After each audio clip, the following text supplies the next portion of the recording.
Live. I think I am. Yes. Yes, I am. Okay, hi guys. Is anybody on? I am a little bit early. So let's see if anybody is here.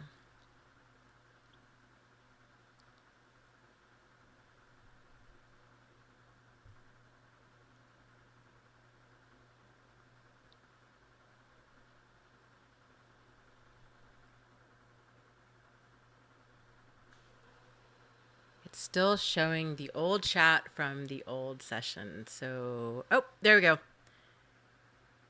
Okay, Doug, are you here right now? Okay, yeah. Doug, it looks like Doug is here. Overcoming Understanding is here. Um, hey, how's it going, Doug? Candy's here.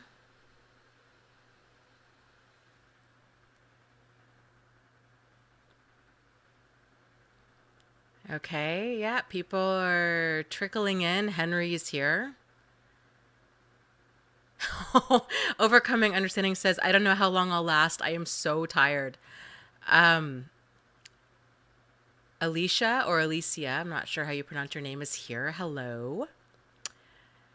Overcoming Understanding is a trooper. Why are you so tired? What time is it where you are? I hope you have a really good story for as to why you're so tired. And not that you were just like working a lot or something like that. I'm slowly getting better at doing these live streams. I remembered to get my hot tea this time. Okay. Yeah, it's 8:30 your time. Overcoming Understanding, you are younger than I am, and 8:30 is really early. So, oh my gosh. Okay, she says my boss is like 90, he forgets everything, so I end up doing everything 10 times because he loses all my work. So basically, you do 10 different jobs is what you're saying. You don't just have one job. Um, Crusher is here. Robert is here. Welcome, guys. Doug says, my family is having a dispute with an inheritance issue, and now I have to talk with everyone that I haven't spoken to for 8 months. Ugh, yuck. Um, that sounds like a big stressful situation, Doug. Oh, Doug says it's been a hard 7 days, and I think I've only slept like 10 hours, and I cried last night for like an hour. Um, is there any way, like, I guess, what can you do to make the situation better for yourself? What can you do to make it less stressful, do you think? Maybe we can help you kind of brainstorm some ways to get through this. Let's see. Zero Sister says, hi, Dana. Hi, everyone. Hello. Zero Sister created a really awesome, I don't know what you would call it. If it's I don't know like what the technical term is. If it's a drawing or if it's a um, uh, illustration or like what the correct term is. But we talked about her doing a drawing of the fox with the grapes, but the fox actually gets the grapes, and it's the whole kind of symbolism with cognitive dissonance and overcoming cognitive dissonance. And she emailed this to me. Was it a few weeks ago? I've been so incredibly sick, so I just got back to emailing her back about it. But it's fantastic. It's called an illustration. Okay, thank you. So I will get that printed out, and then I will be putting it up here somewhere in the background. So thank you again for that. It was real. I really appreciate it. That was awesome. Um, so Doug says, I told them I just want the distribution of the funds and just be done with it, but they are drawing it all out because I don't know why. Could you tell them something along the lines of that you're just gonna kind of let them hash it out and to just let you know, like, and then just stay really busy.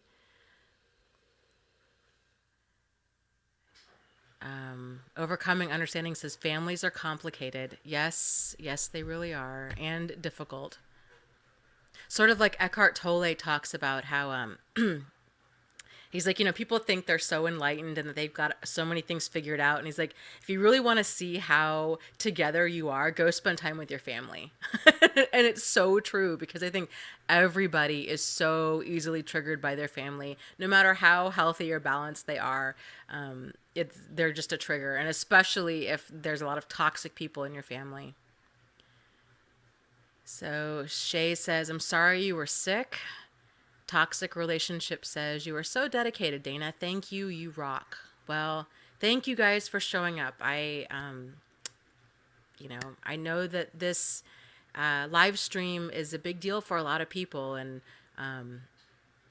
it's enjoyable for me too. And I think it's good that we can use the power of the internet for positivity and to connect like this. Oh boy, Overcoming Understanding says, yeah, my brother is becoming a huge narcissist, and my mother can't understand that it's her fault for enabling him to be a selfish jerk his whole life.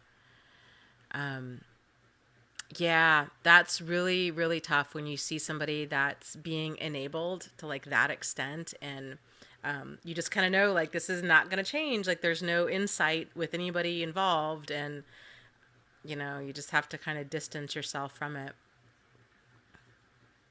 I love that. Yes. Candy says, I stay away from triggers now. My peace of mind is more important.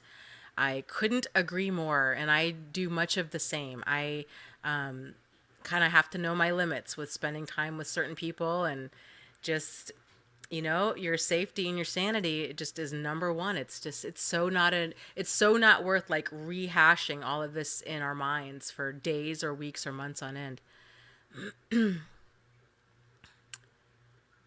That's a really great insight, Robert. Robert says family law is the most evil thing. They feed on messed up families.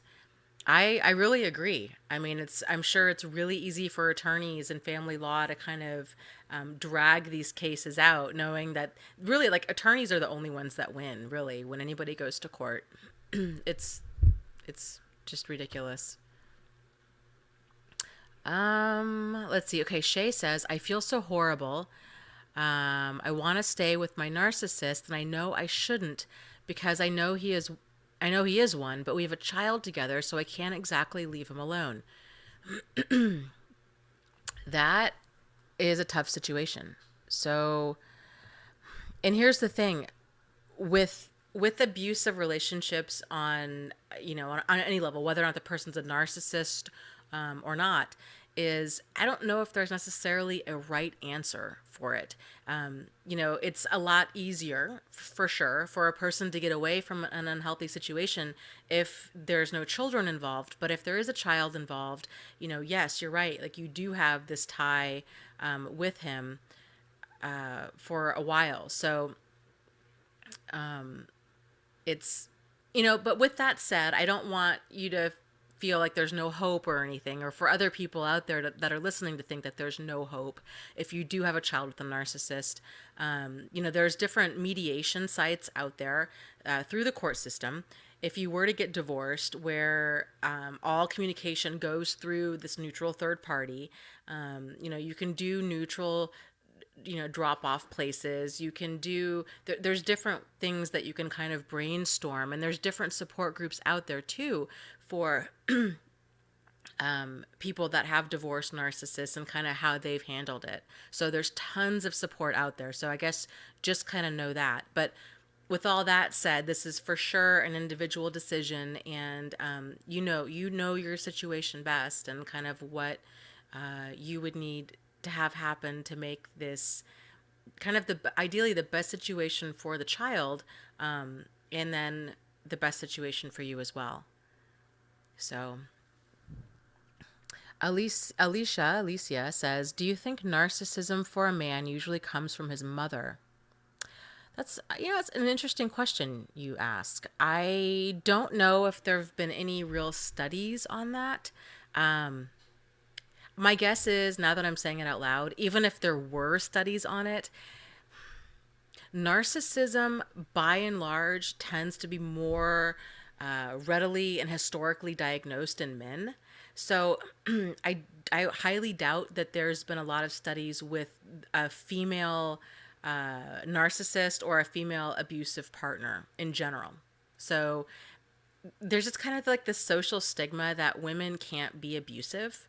And so a lot of the studies, a lot of the diagnoses, a lot of the way that abuse is understood is that the female is the victim and the male is the abuser. And we all of us here know that that's not true. So there's a lot of the information. I guess what I'm saying is the information that is out there. My guess is that by and large, it's like really inaccurate, like grossly inaccurate.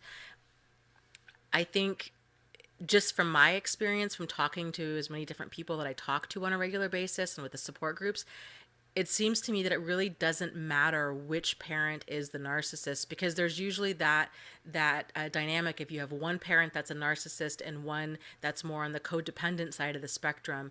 And so if they have children, their children tend to either go one of those two ways as well. So the children tend to either be narcissists or more the enablers or the codependents.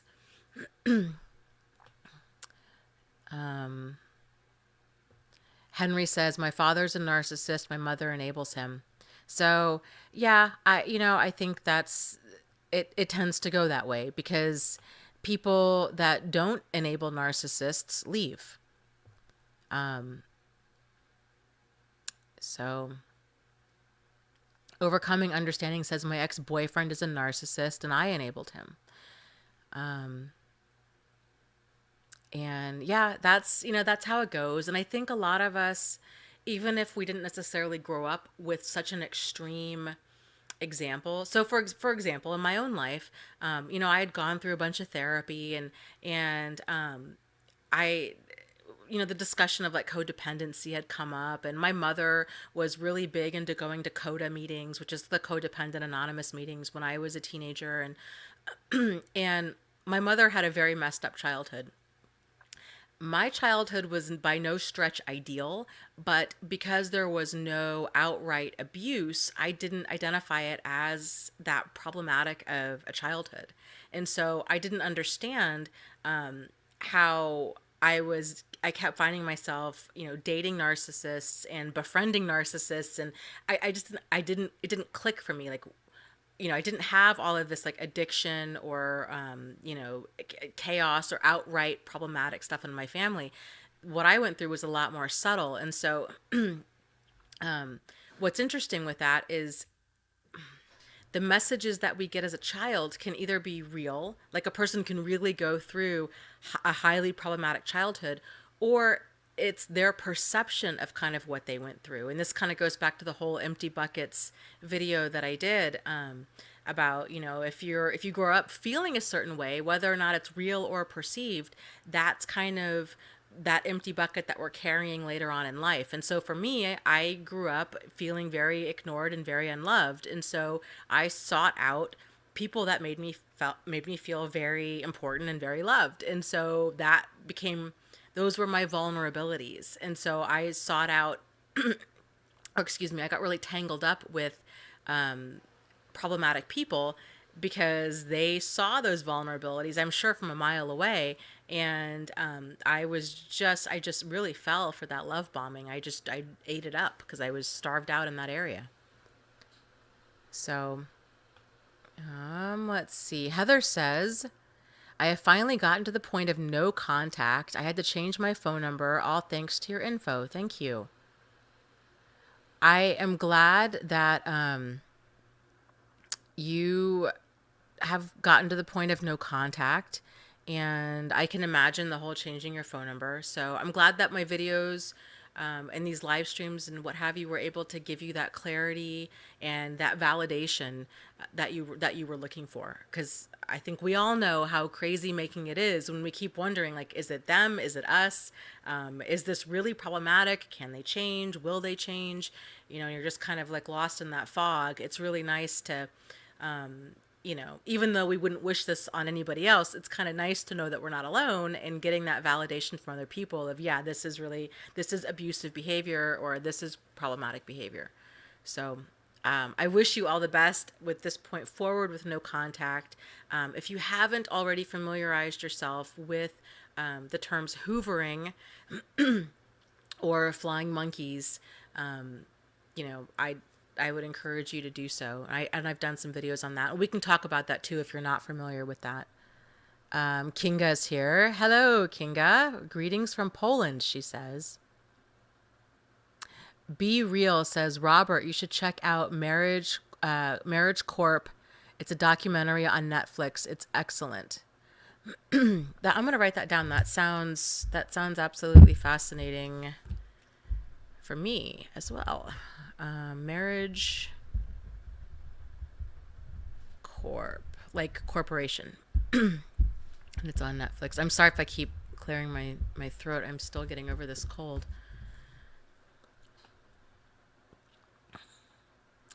Hey, it's Peace Pom Pom. She says, Hi, Dana and beautiful people. This is my favorite time of the week. Every week I am stronger, brighter, and more full of light and love. There is so much collective wisdom, compassion, and support here. Well, how is that for an intro? That's fantastic. I love to hear things like that. That's awesome. So yay you for being stronger, brighter, and more full of light and love. I love that. Um, let's see. Doug says, Thank you for the well wishes, guys. It means a lot to me. Love and light to all. I'll just have to deal with his family stuff until it's over.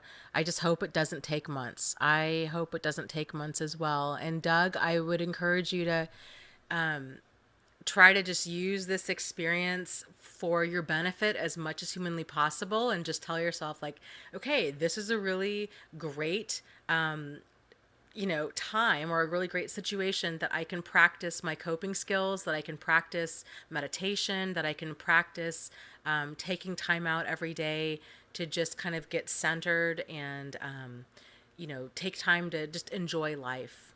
So, you know, trying to just roll with it as much as humanly possible. Easier said than done. I know. So,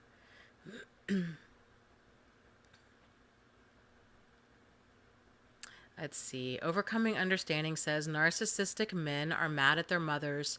That's where their desire to exploit women comes from. I could buy into that theory. I think a lot of them are, but that theory makes total sense to me. I think a lot of them that are, especially that are more on like the sociopathic side of the spectrum, they just have a desire to exploit. Period. Male, female, like kind of like Bernie Madoff, right? Like the Bernie Madoffs of the world, like they don't care gender. It's just all about getting theirs because they just feel entitled to get whatever they want. So Kinga says, Dana, what about unplanned pregnancies and etc.? My ex is going to be a father for a third time with random supply. He effing hides it from everybody. He's divorced with 2 kids. What is going on with them? Well, Kinga, it's that really impulsive behavior. They live in the moment. They really don't give two hoots about stability because they have kind of this parasitic existence. So they just go from person to person. So other people provide stability for them. And so because they don't really ever have, true consequences for their actions, that's what they do. So having, kind of this trail of children that they just keep having, or, these kind of that pattern of impulsive, irresponsible behavior.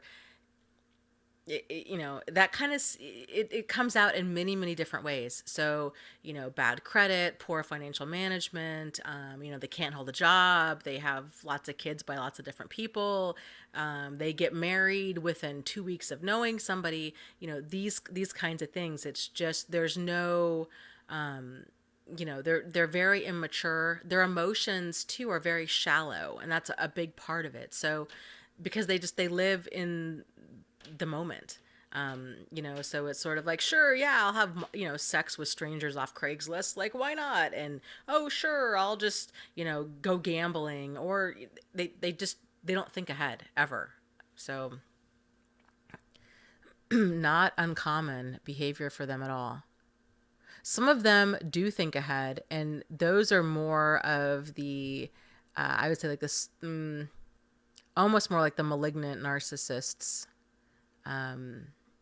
They're just more organized in their thinking because they're not operating from a place of self. Like narcissists, this is my opinion, our narcissists operate from a place of true selfishness and impulsivity, whereas more like sociopaths or like malignant narcissists tend to operate from a place of that they want to exploit people. So their thinking is more organized.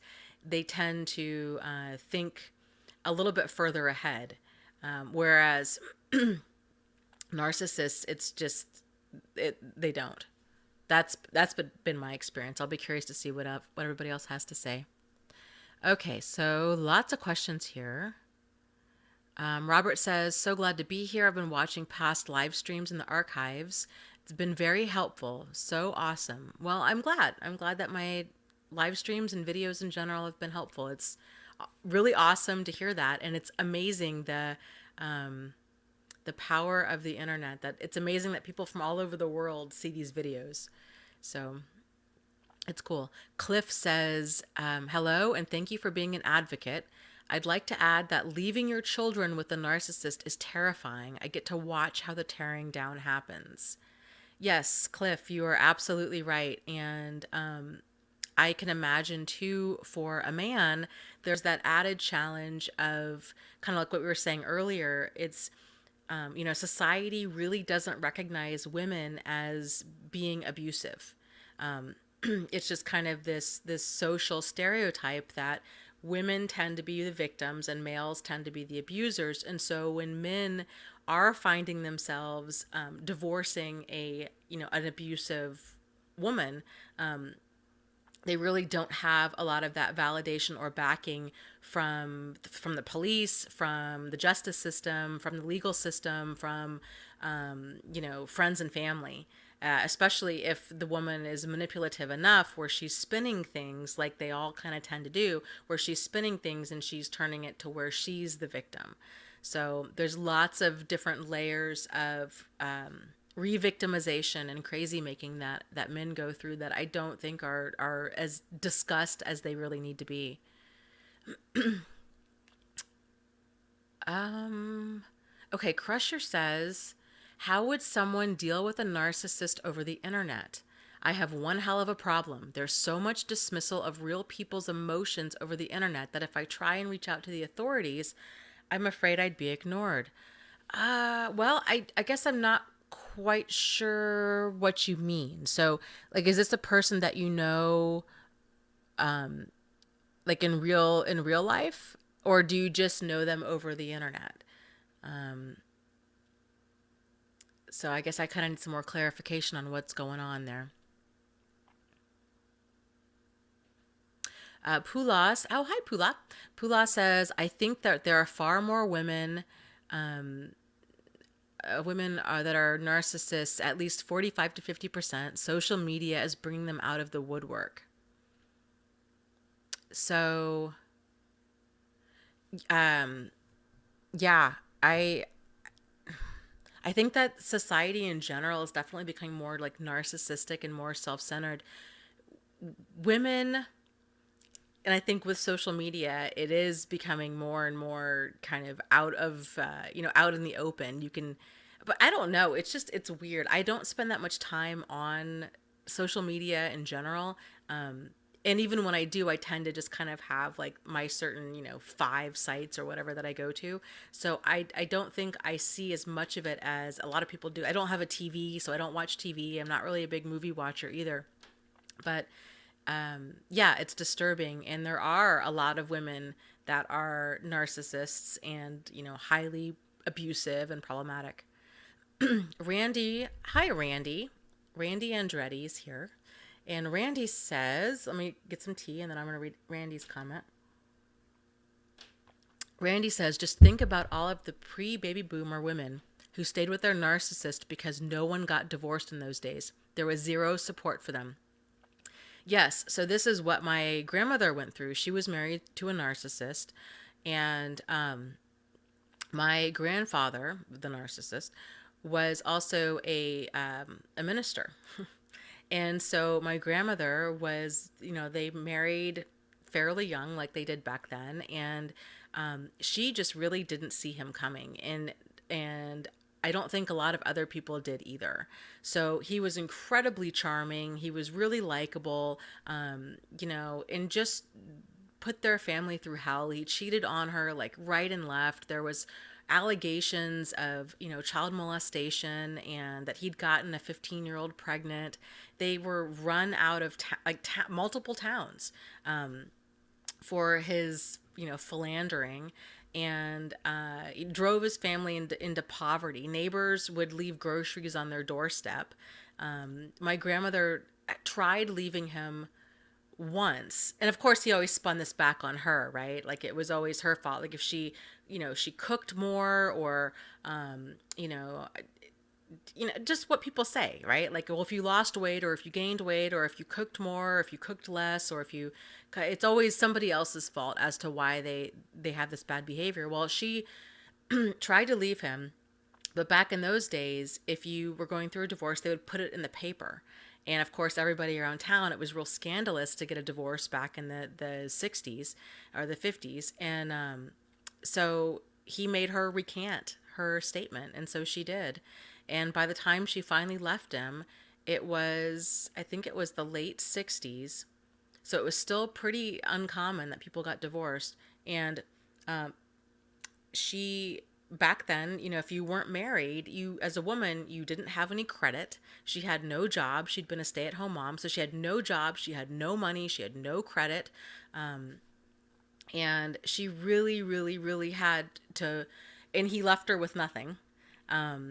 And she really had to work hard to build a life for herself. And she just was the nicest, sweetest, most wonderful woman. And it's just really inspiring how she was able to kind of reassemble her life after that. So yeah, you think of, or these women in other countries. I get emails from women in other countries who have been, or even actually in this country, that have been in arranged marriages, or that due to their religion, they just feel like they feel trapped, and they're like, I have nothing. They don't know they truly are stuck, or they feel very, very stuck in lots of different ways. They may not have any education. Their husband tends to do all of the banking, or has total financial control. They've got, two or three young children. They don't have the support of friends and family. It's this whole idea of, well, because abuse happens, it tends to happen in isolation. It happens behind closed doors 9 out of 10 times. And so to the outside world, they tend to think, well, all relationships have highs and lows, and you guys will get through it. And then it's this whole added level of crazy making, where now they're going to their church, or their synagogue, or their mosque, or what have you, and they're trying to get marriage counseling, but nobody's seeing it as abusive, and if anything, they're spinning it back around onto the victim. And it's a lot for a lot of people to really go through. So overcoming understanding says, I didn't know my mother was a narcissist until I figured out that my ex-boyfriend was one, and that I'm codependent. So, yeah, that's a really interesting aha moment, isn't it? Like when we start kind of connecting the dots, and kind of realizing, like, oh, wait a minute. Like, I thought it was just this one person that was really problematic. And then we start kind of doing some reflection, and we think, well, wait a minute. And this is one of the reasons I encourage people to kind of put aside the label for a second of narcissist, and really kind of look over your life. Look at the different friends you've had, the different jobs, the different dynamics you've had with coworkers, or bosses, or neighbors, or other significant others in your past, and think about how many of those relationships have been toxic. Maybe not to the level of the relationship that brought you here, but how many of them did you feel like, boy, this person's an energy vampire, or this relationship feels like an abusive relationship, even though you might not identify what you were going through as abuse. And so I think a lot of us tend to have these kinds of relationships repeating in different areas of our lives. And it takes kind of one like really problematic relationship to bring it, that kind of can bring it to our attention of, it's kind of where there's smoke, there's fire. And there's been a lot of different fires in our life. So that was another aha moment I had, is I didn't really think I had issues with my boundaries until I began examining just how many kind of one sided friendships that I'd had over the years where I kind of did all the work, right? Or I found myself befriending people that I didn't, that needed me. Like it wasn't an equal, uh, you know, um, you know, friendship. It wasn't, it would just, I was friends with them because they needed me, and they were friends with me because they needed help in some way. So, um, okay, ambiguous says, "How do I deal with my narcissist mother? I can't leave home at the moment, and I've definitely developed codependency. I've cut out other toxic people, but I can't leave home." Well, you know, um, you can start drawing boundaries as much as you possibly can. And I think you can, I would, if I would encourage you to look up some coda groups in your area. There's lots of them. They have a ton of them online. They have a ton of them generally in cities all over the world. They're free. They're kind of like Alcoholics Anonymous, but for codependents. And, and read and learn as much as you possibly can about that. And try to just make the best of your situation if you absolutely can't leave at that moment. So, the only way to handle a narcissist is really to have really strong boundaries, but it's also to anticipate their behavior as much as humanly possible. So, you're when we anticipate their behavior, then we can be more proactive in our approach to it. So, for example, if you know that your mother, I don't know, steals money out of your wallet, let's just say, for example, then you can do things like not keeping more than $10 in your wallet. You can do things like hiding your wallet, um, you know, things that are like more proactive. So, like if your mom, let's say your mom likes to pick a fight with you right when you come home from work, then making it a point to maybe put a lock on your bedroom door, or letting her, just, staying out as late as you can, doing things to avoid her. Or when you do come home, you could say things like, and if she starts picking a fight with you, to just distance yourself emotionally, and just, be like, "Mom, I know you're wanting to fight about this, but, or you want to discuss this." Like, you'll have to figure out the terminology that you think would be the best to use with her. And just try to not get roped into the situation. Like, just see it coming as much as you possibly can.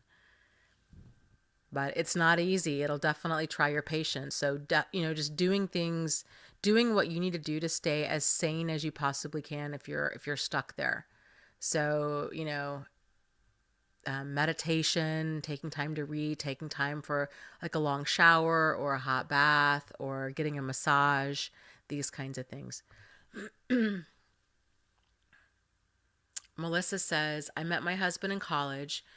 We married and he joined the military shortly after. He's an officer, and thanks to your videos, I know he's been cheating throughout our 23-year marriage.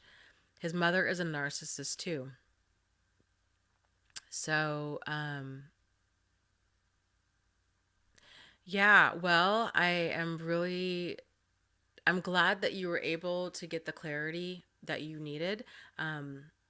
I think sometimes it's so oftentimes I think it's so much easier to see our own situation through the stories of other people. And so, for me, for my videos, especially for support groups, I mean, I had so many aha moments when I joined support groups, because you really realize, wow, people are really all just telling different versions of the same story.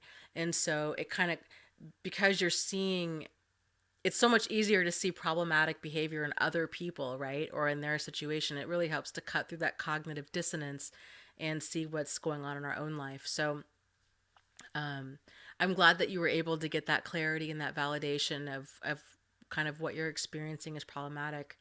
And I sincerely wish you all of the health and healing and happiness in this next chapter. That's kind of a big pill to swallow for 23 years. Okay, so Crusher mentioned the person on the internet, how to handle a narcissist on the internet, and says, it's been over 2 years and they threaten suicide to other people about my existence. We've only had 2 conversations. So now, do you mean that they threaten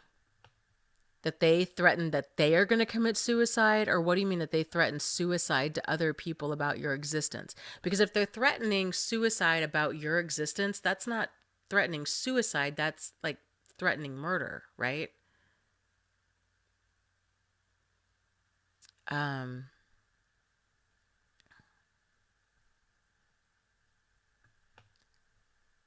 so I will be curious to kind of get some more clarity on that.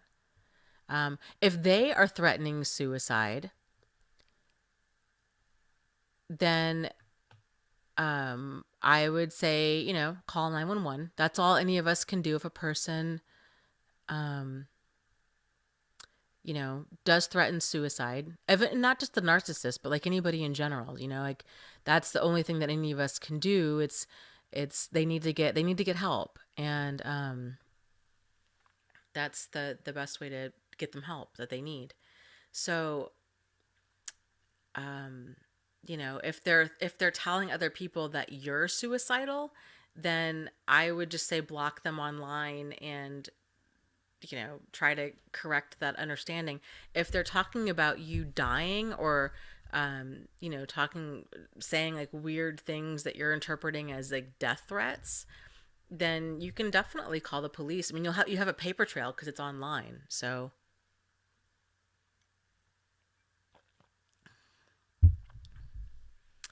let's see. Zero Sister says, if a narcissist sees anyone behaving in a nice, happy, caring, and polite manner, they will make that person a target. Yeah, I agree. They often tend to do that because they know that nice people tend to be nice and that we tend to put up with a lot more than a person who, is a jerk. And that's why. So I think a person too, sort of like I tell people now, like, don't mistake my kindness for weakness. And so that's where healthy boundaries come into play. Like I consider myself to be a very kind, caring, nice, happy, polite person. But if somebody starts stepping over those boundaries, like, make no mistake, those boundaries will be drawn. And I'm not going to be ugly about it, but it's just sort of like, no, you don't get that. Like, this is the line in the sand. Nice try, but no. Like, drive on. So, Doug says, ambiguous nomad asked a great question. Did Dana answer you? And I missed it. I don't think I did answer it. So let me scroll up and see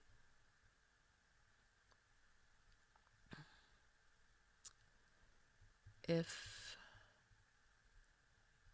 I can find it. Cha cha cha. Okay, yes, I did answer it. That was the narcissist mother and how do you leave home. Um, And so, Doug, I had basically said, if this person's stuck at home, then to make the most of the situation and try to anticipate the problematic behavior as much as humanly possible. That way, they can maintain their power and control and be more proactive instead of kind of hoping that this person's going to have better behavior and then being stuck in a reactive mode where they're just setting themselves up to be frustrated and disappointed and angry.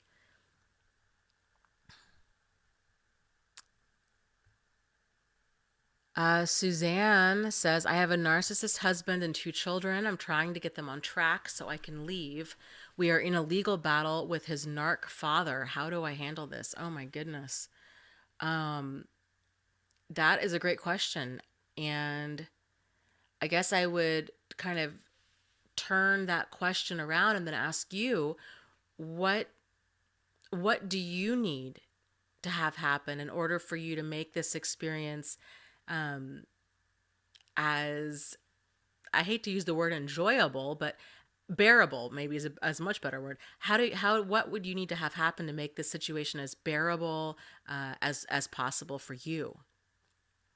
And then kind of steer into that direction, because there's lots of different dynamics at play. So personally speaking, I would encourage you, because it sounds like this is a storm that you just you have to go through. If you're in a legal battle and there's two narcissists and it's, there's just a lot going on. If I were you, I would really circle your wagons and get as much support as you possibly can. Support groups are fantastic for this. I would encourage you to join several. There's a handful of them on Facebook that are more specific to, divorcing a narcissist husband or having children with a narcissist husband. So look around on Facebook. You can just do a search for like the keyword narcissist and see what comes up. And the good thing with, especially with, the different support groups that are online, is there's people from all over the world. So there's people that are generally on there 24 hours a day. So you can really get the support and the feedback that you're needing, especially during a time like that. And then outside of that, just doing like a tremendous amount of self-care, like every single day, as many times as a day as you can.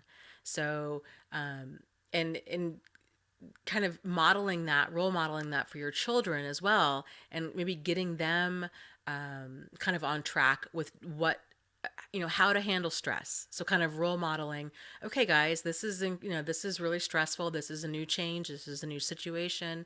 How can we make the best of this? And so maybe we can take, maybe you guys can take a hot bath, maybe we can play a game as a family, maybe we can uh, you know, just keeping communication as open as possible with your kids during all of this, so that they have somebody that they can vent to you, and that they can get that support and feedback and validation from you, that kind of with their frustrations or fears or what have you. So that's what I would encourage you. So I'll be curious to see what other people have to say that have gone through this kind of a situation. Grizzly says, it seems like my narcissist wants me to leave, but just doesn't want it to be his fault. He says he doesn't want me to leave, but is doing everything and anything that would get me to. So, well, I guess then that kind of begs the question of why are you there? If he's doing all of this behavior that's pushing you out the door, then what is what is your tie to this relationship, and why is there this resistance to leaving? And I get that that's a really big question, and I'm not by any stretch blaming you for staying. I'm it's that's coming from a place of pure sincerity. So, what's keeping you there, I guess, is what I'm asking. So Heather says, and we'd mentioned this a little bit earlier, she says, I don't know much about hoovering or the flying monkey. Well, Heather, then let me tell you.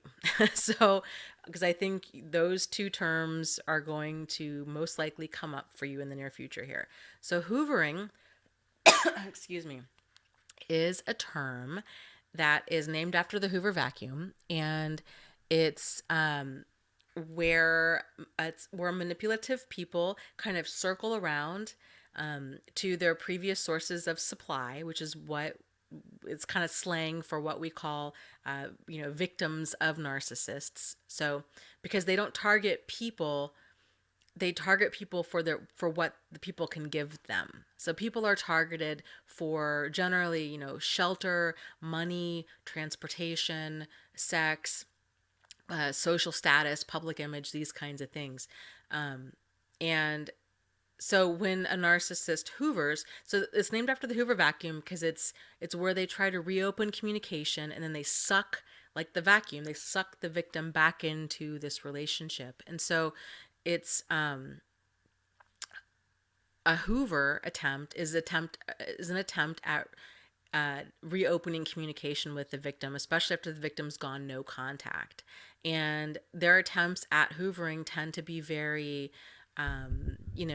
seemingly innocent, to where victims often feel like that they're overreacting by not responding to this communication attempt. So it might be something like, oh, I think I left my favorite pair of shoes in the closet. Can you check for me and let me know?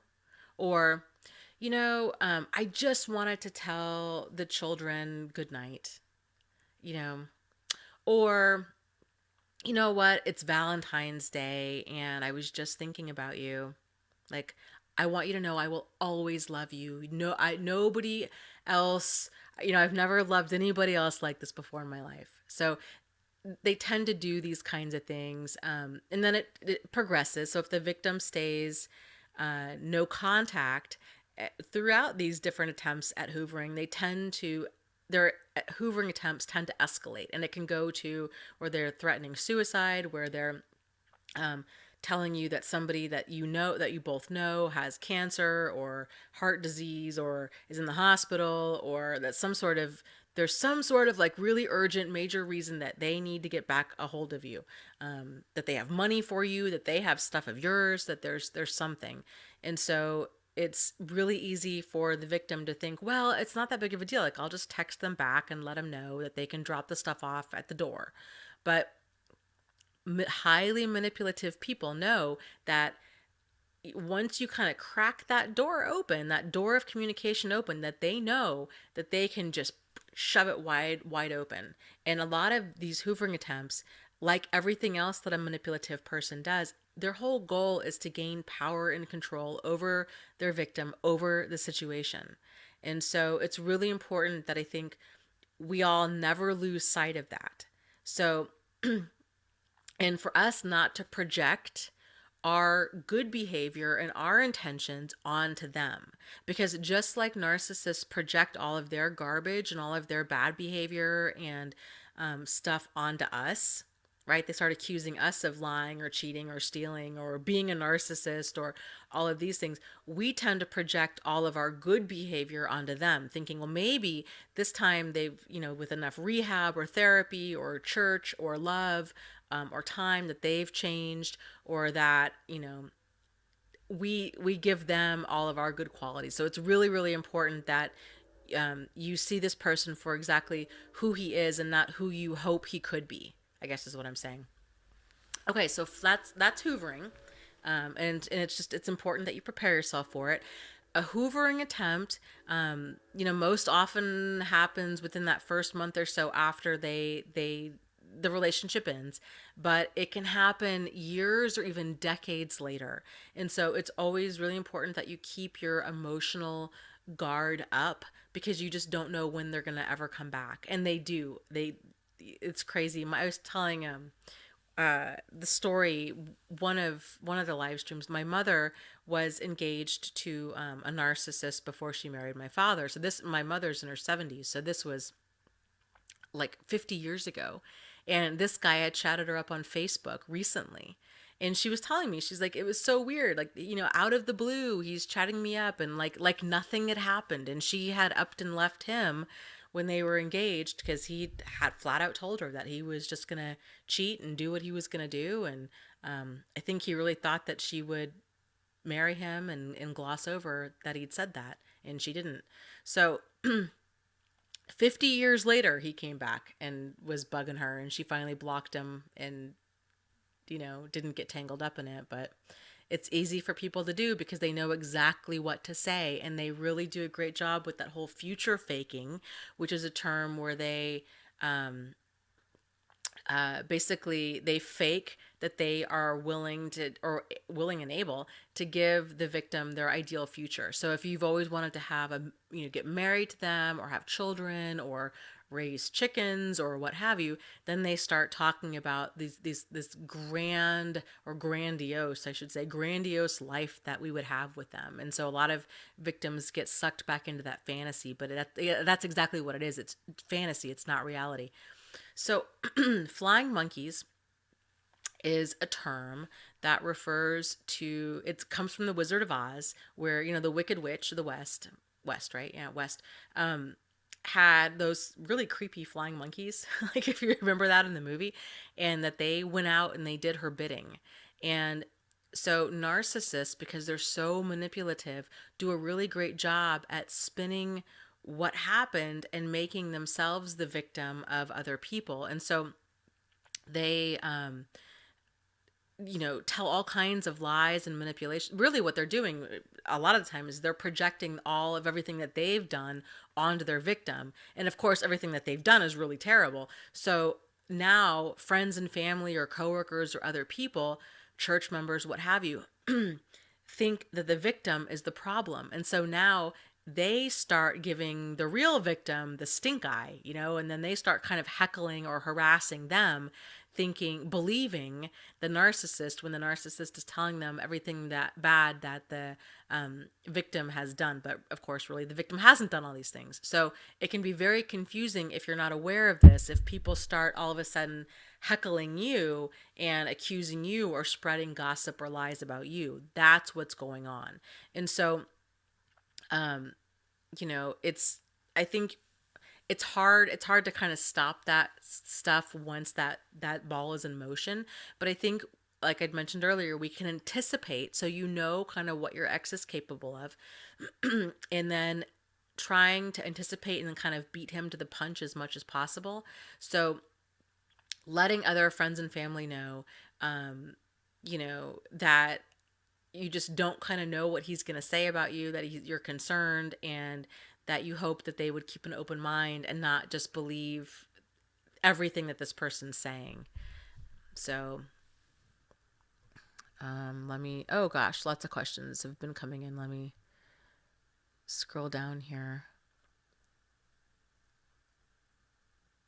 Okay, Minda says, how do I support a friend emotionally who is in a battle for his life with a narcissist wife?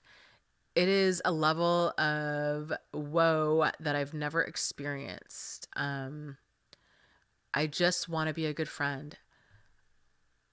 I think that's really awesome that you're here and that you are asking this question and that you're trying to be a really good friend. So, thank you for doing that on behalf of your friend, because I think I speak for all of us where when we're going through an abusive relationship, there's so much crazy making that the person that your friend is probably going through, that we tend to burn out friends and family because they just don't understand. So really, I think how to be a good friend to a person who's going through this is to just listen and empathize, and just say, yes, I'm so sorry. That must be so difficult. I can only imagine what this must be like for you. And I'm so glad that you're getting out of this and that you're getting through this. And so you might also want to encourage him, because I don't know if he identifies what he's going through as abuse, because a lot of men don't, to let him know about this website, about my YouTube channel.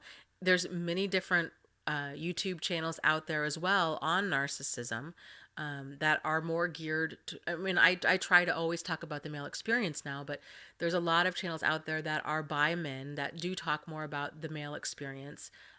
There's support groups on Facebook. I have a support group on my website. My website's narcissistsupport.com.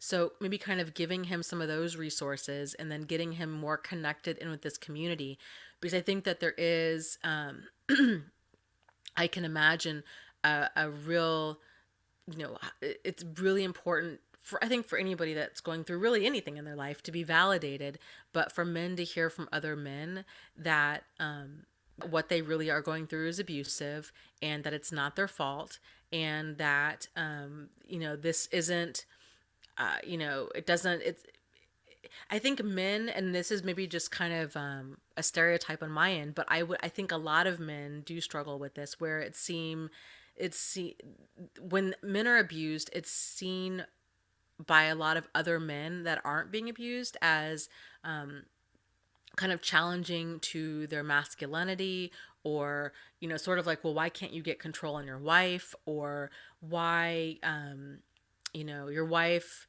she's not that bad, she's just a bitch. Like, or like, all women are just difficult, so I think other men tend to minimize it in their own way because they don't understand it, because they haven't gone through it. So, you know, encouraging him to connect with other men that have experienced abusive women, I think it could be very empowering for him. So, um,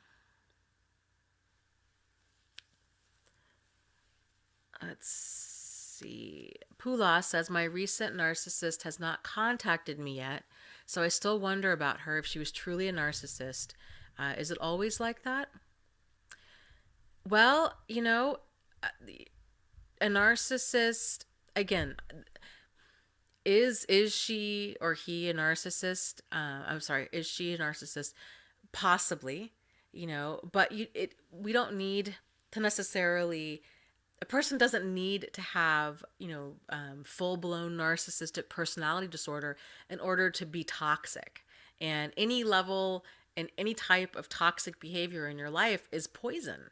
So just because she hasn't hoovered you doesn't mean that she's not a narcissist, A, and B, it doesn't mean that she's not toxic. So if that relationship is destructive or damaging for you, that alone is enough to get out of it. Even if that relationship isn't right enough, it's okay for you to drive on and not have that in your life. So, if a relationship doesn't empower you, if it's not something that you enjoy, if it's a person that you don't have that open and honest and sincere solutions oriented communication with, then it's not a healthy relationship. And I encourage all of you guys to shoot for having a healthy relationship. Don't shoot for just a normal relationship, or worse, just a relationship. Aim for a healthy relationship. That's what you want to go for, because anything less is going to leave you dissatisfied, because it's going to be problematic. So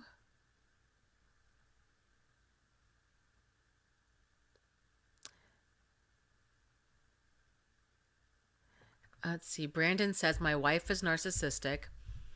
I've recently opened my eyes to this, and I am the codependent. It's got my stomach in a twist. I hate narcissism. So, yeah, it's very eye opening, kind of when we start realizing these things. And so, I can imagine that it would really have your stomach in a twist. Brandon, there's a lot of men out there. There's a lot of men in and I have two support groups. I have one on Facebook and I have one on my website that are in your boat. That the men are the codependent women. Men are the codependent ones, and the women are the ones that are the narcissists. And so, um,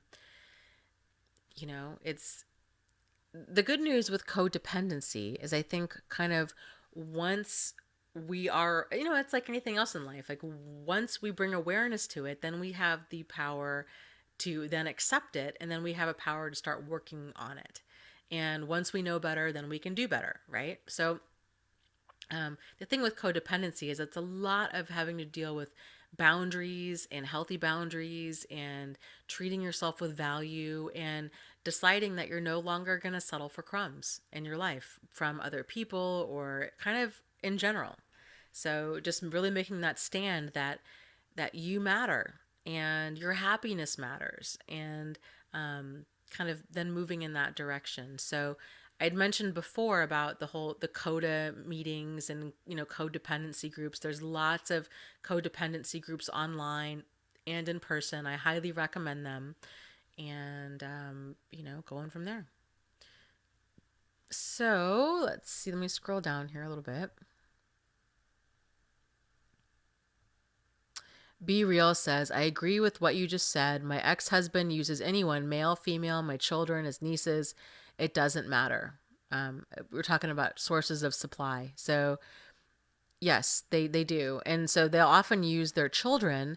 They'll kind of, parade them around as this whole, you know, look at what a great parent I am and see how loving I am. And they use their children to just get that ego boost of how great they are. You see this especially on Facebook, where they'll post all these pictures of their child's birthday with them giving them a present, and everybody on Facebook is like, "Oh, you're awesome, like number one mom or number one dad," and blah blah. But then everybody that really knows them is like, "What? Are you kidding? Like this person hasn't been around for 3 years, and now all of a sudden they're playing Santa Claus at Christmas, or now they're the world's greatest parent for their child's birthday. It's ridiculous." So Maddie says, and I love this, Maddie. Thank you for making this comment.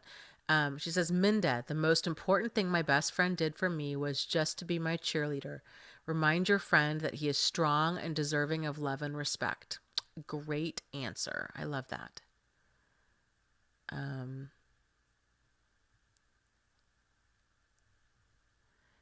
Okay. Lindsay asks, how can you tell the difference between a narcissist and someone that's a sociopath or a psychopath? Well, okay. So, for starters, the antisocial personality disorder, the terms sociopath and psychopath have been combined, at least in the DSM, which is the Diagnostic and Statistical Manual for Mental Disorders. Those two terms have been combined into one, which is antisocial personality disorder. The differences between, so there's kind of, this is how I was always taught this. So all sociopaths or antisocials are narcissists, but not all narcissists are antisocial. And so the main difference is, it's so antisocials have a lot of the same characteristics as narcissists. They have that selfishness, they have that entitled behavior, they have narcissists tend to be grandiose, they tend to look grandiose, they tend to be very all, there's kind of more of that overt narcissist who's more of the really just extravagant, over the top, it's that guy, right? Like that guy or that girl at the party who's kind of the Kim Kardashians or the Donald Trumps of the world. They're very, their name is in gold, and they're they just are dressed to the nines, and they're all about status and public image, and they talk about themselves incessantly, and you know that kind of thing tends to be more of the DSM version of like a narcissist. Sociopaths tend to have a lot of that. They may or may not be grandiose like that, but I find the whole grandiose character trait of a narcissist to be totally irrelevant. Like, I find it interesting, but really by and large fairly irrelevant, and like, who cares? I mean, to me that doesn't matter as much as it's the behavior. It's the entitled behavior, it's the selfishness, it's and I'm talking like jaw-dropping lack of empathy, huge level of entitlement, not just like a little bit. I mean, it's ridiculous. Sociopaths tend to have a pattern of exploiting other people. They tend to have conduct disorders as children. They tend to have a criminal history. Um, you know, so it's more pervasive, whereas narcissists may or may not exploit other people necessarily. They just tend to be so selfish that their behavior still, it's both types are incredibly abusive. It's Narcissists just tend to be kind of blind to their abuse because it's just all about them. So they don't ever apologize. They don't it's just all about them. It's on their terms. Whereas sociopaths, when we're using the term like covert narcissists by and large tend to be more of like the sociopaths of the world. I think that's that's how I think of them. I think that's a more helpful way to think of them. The term malignant narcissist, to me, it really refers more to like the psychopaths of the world, which, and again, those two terms don't even exist anymore. But I think a lot of people, when they think of psychopaths, myself included, those are more of, it's beyond just exploiting other people. They're like the dangerous ones that are, they truly don't care. Whereas sociopaths, might try to hide their behavior, these kinds of things. Psychopaths, they'll kill somebody in broad daylight. Like they don't care. But, it's kind of splitting hairs. I wouldn't encourage, it's sort of like asking yourself, like, well, which type of poison am I drinking? At the end of the day, it doesn't really matter. Any of those three different types of personality disorders, are highly problematic and they can kill you. So it's not, either slowly over time, or they drive victims to suicide oftentimes, or they can, it can lead to murder, or it can lead to a slow death where the victim starts trying to cope with their, huge level of dissatisfaction of their life, and now the victim is drinking and using drugs and taking, pills, and trying to just cope with how unhappy they are.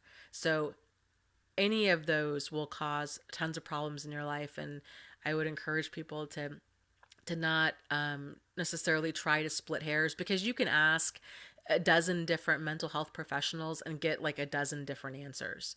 And so it's really important that, to trust your judgment and to realize if what you are experiencing is abusive and toxic and problematic behavior, then that's all you need to know. Like, it doesn't matter what anybody else says. It doesn't matter if you encounter a therapist or a psychologist or a psychiatrist that says, no, this person, isn't, and this is especially common with women. They're most likely not going to say, oh, she's a narcissist, or oh, she's an antisocial. Those two diagnoses, by and large, are really reserved for men.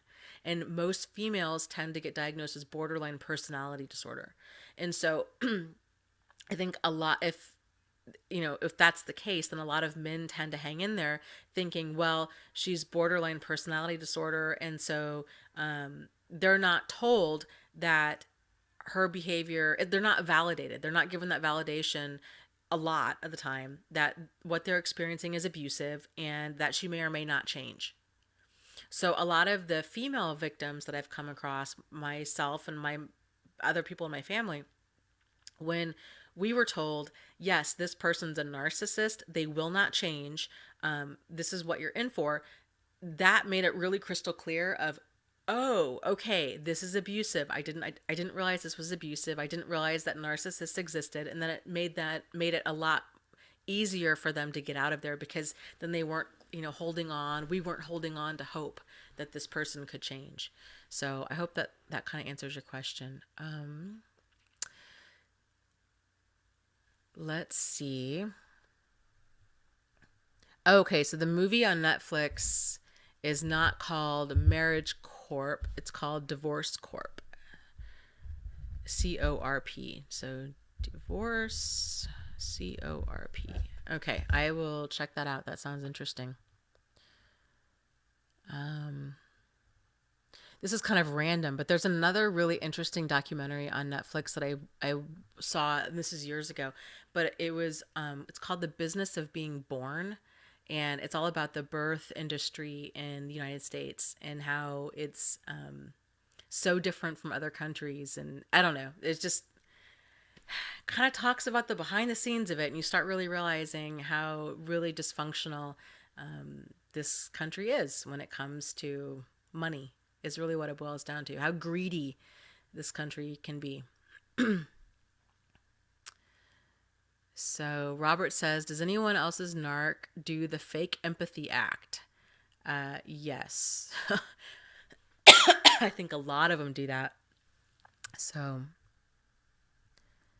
and it's really frustrating when they play the victim card like that.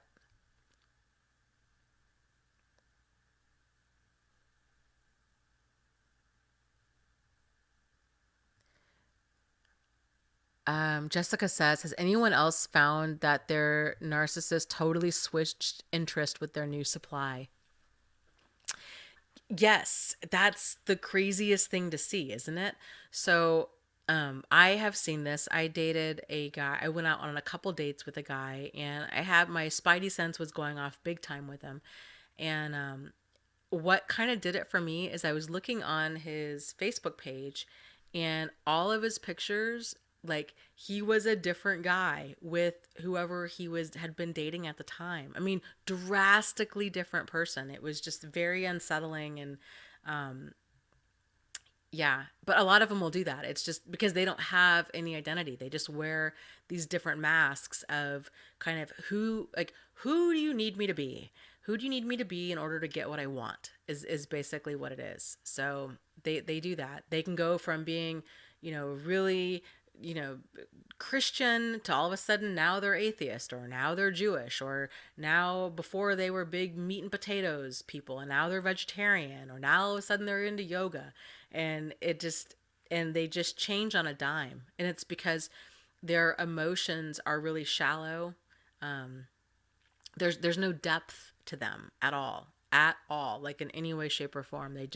That's why they just move on, like it's just nothing, because to them it is nothing. Like there's no depth of emotion there. It's the same as saying, like, you know I saying something like, oh, I spilled my coffee, is the same as, oh, I just ended a 15-year marriage, is the same as, oh, my dog just died, is the same as, I got a traffic ticket, is the same as, my pants, I need to lose 5 pounds. Like it's all just kind of the same. Like there is no range of emotion. It's all just like very superficial stuff, whereas normal human beings, like, there's a range with that, right? So they don't have that.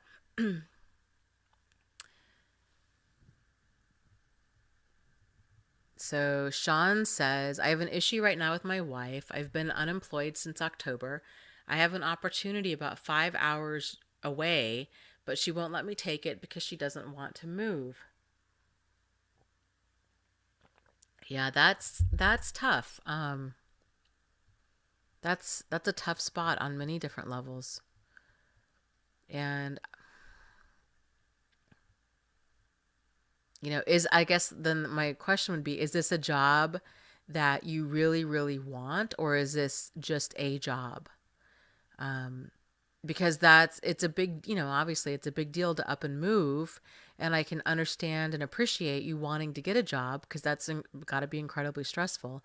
But if you're going to uproot your life, I would encourage you to only do that if it's really like, a really, really great job for you and that you're excited to take it. If you're not excited about it, I wouldn't uproot your whole life to go there.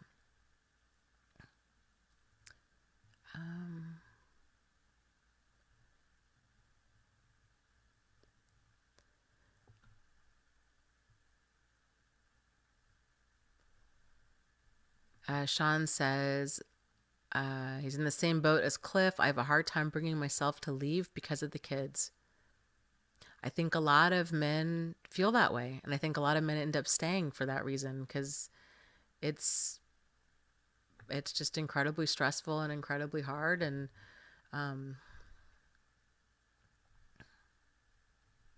Randy says, yeah, my girlfriend commented how shocked she was that my narcissist husband abused me because she saw him as so empathetic. Yeah, and that's the whole thing, right? So like people have this idea of what an abusive person looks like. And I think a lot of people, myself for a long time included in this, like the husband in the movie Sleeping with the Enemy, right? It's like he's just this real, he looks like trouble. Like he looks like a jerk. He's, always wearing dark colors, and he's just like kind of walking around. He looks like a big mean dude. And people don't realize that abusive people very rarely look like that. If they did, then we wouldn't have the problems with domestic violence and abuse in general. And I think it's the same. Like, society has a hard time understanding that women can be abusive. So I was reading this book. I think it was The Gift of Fear. I read a lot, so it all kind of blurs together. But I think it was the Gift of Fear, and he was talking about, and I wish I knew which book it was for sure, but talking about how people tend to make the mistake of kind of this whole like misattributing different signs. So, for example, if a person is nice, it's a slippery slope to mistake niceness for kindness. They're not the same. So, or mistaking if a person's attractive, so being attractive for being good. So if they're good looking, that they're also a good person, but those two things don't go hand in hand, right? So it's really important that we're able to, oh no, it wasn't The Gift of Fear. It was a book called Red Flags, and it was written by a defense attorney. No, I'm sorry, a prosecuting attorney, and she prosecuted sex offenders and has been doing this for like 20 or 30 years. Really interesting book. And so she talks about how the different stereotypes of the jury and how she was trying these different criminals, and a lot of them, these cases were really tough because the jury couldn't get past, even though they had proof, even if they had the person on video, that they had a really hard time giving a guilty verdict for somebody, because this person was maybe white or was dressed in, very well dressed or very well educated or very attractive, or it didn't fit their idea of an abusive person. So it's very interesting. People, we all tend to think that we don't have stereotypes. Well, I think a lot of us hope that we don't have stereotypes, right? But we all do, and so it's really good to question that. We kind of think, we don't. I think a lot of times people tend to make light of children that are being abused, and especially if children are abusing other children. It's sort of this idea of, oh, that little boy, did who knows what. He punched you really hard. Oh, it's because he likes you. And so we tend to kind of gloss over and give people all of these allowances for bad behavior because it doesn't fit in with our picture of like abuse, right? Or that somehow this idea that men can't be abused because they're bigger and stronger, especially if it's like, well, what do you mean she hit you? She's a third your size. These kinds of things. Or, well, what do you mean your husband's abusive? He's such a nice guy. Um, they really play on into our stereotypes and play on that. So it's a good reminder for us to all be aware of, to look at the behavior and not at the person.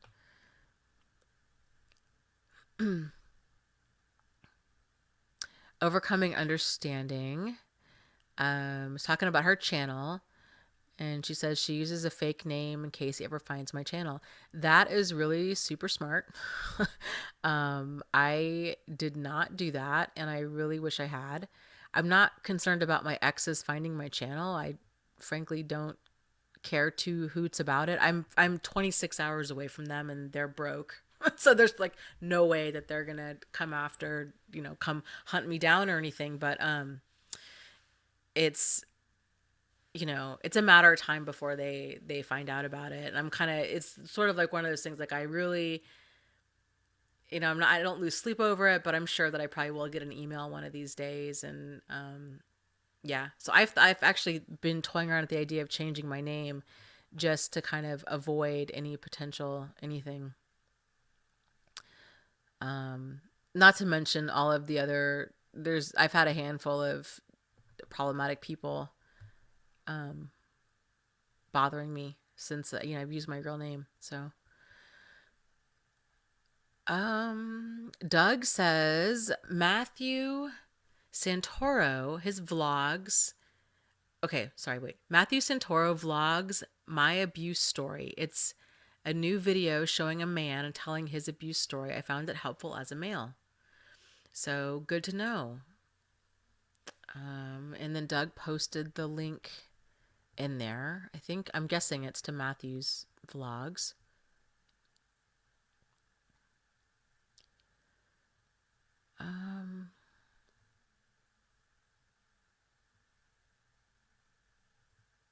Okay, Crusher says, my question is about a person over the internet who is basically a cult leader.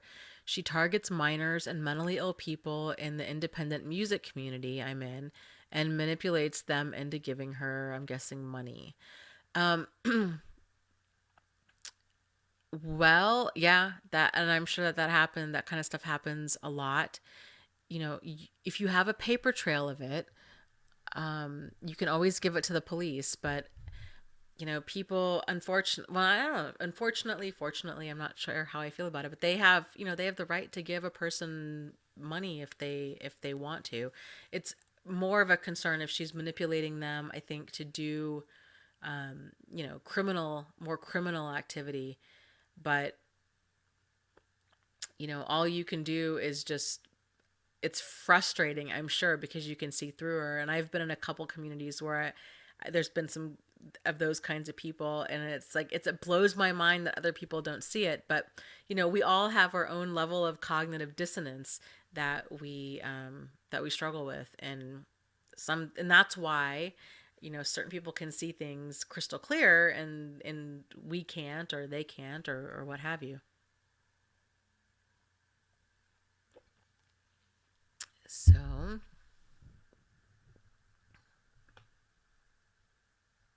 Be Real says, you don't have a TV, good for you. Yeah, it's been, I will admit that there was definitely like a detox period from TV. Um, but after a few weeks of not having it, I haven't had one for about 7 years now, and um, I don't miss it one bit. So and I mean, I watch stuff on YouTube, but I don't watch TV shows. I have never seen an episode of Lost.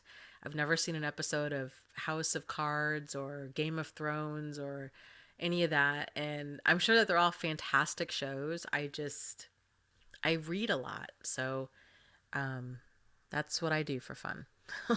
Sounds exciting, I know, right? Um,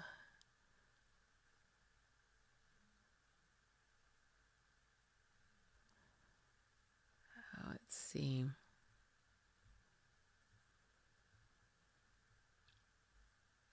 Sarah says, Dana, the depression is real right now. I'm really missing my ex narcissist, and I'm afraid to fall back into his traps of luring me in, like telling me his mom asked about me. It's tough. So, Sarah, I hear ya, and it is tough. And this is, it's good that you realize this, and it's good that you realize that you're probably going to be struggling with this. So, you know, part of this whole anticipation that I keep talking about is it helps to anticipate their behavior, but it also helps to anticipate our behavior or your behavior. So if you know that, okay, you're afraid he's going to start hoovering again and that you're going to fall into it, then you can anticipate that. And so one of the ways that you can anticipate that is, I encourage people to do this. I did this and it really helped for me, and I think it does help for a lot of other people, is to make out a list called For When You Miss Him. And in this list, make it like a bullet points so it's just easy to scan, and write down in a bullet point format every single reason as to why you left that relationship, why this relationship and this person is not healthy for you. And so when you do find that nostalgia kicking in, and when you do start missing him, to go back through and you read this list. And so that list, I think, will really it'll really knock out that cognitive dissonance, which is that nostalgia, which is why we go back. It'll kind of knock that out of the picture, so where you're seeing clearly, it'll clear that fog away to where you're seeing clearly, and you're like, oh right, right, like that's why I can't go back. And so it makes it that much easier. And that way you're not having to rely on sheer willpower to stay gone. Also, support groups, I think you'll find, are incredibly helpful for weathering those storms, because when that cognitive dissonance does set in, and it does, it's something that it really does set in, and it can be really hard to get out of. So Support groups are great because they, like I mentioned before, they often are 24 hours a day. There's tons of them on Facebook, and you can go there, and there's people that are on there all the time, and letting them know, like, hey, this is what happened. This person came back, and I'm feeling really weak, and this is what this is what he said, and getting that feedback, getting that validation, getting that support from people when you need it is just, it's so incredibly helpful. And then I think too, the more actively involved you are in these different support groups and just reading other people's stories, I think there's a lot of awareness that can really come from that. So it just kind of, things that you might not have ever thought that were problematic in your relationship, when you read other people's stories, it might be that awareness of, oh my gosh, I never thought about it that way. Like, this is really problematic. And it'll bring a certain level of like awareness and validation and healing. So I strongly encourage that you do those two things and kind of hunker down, keep your emotional shields up as much as you possibly can.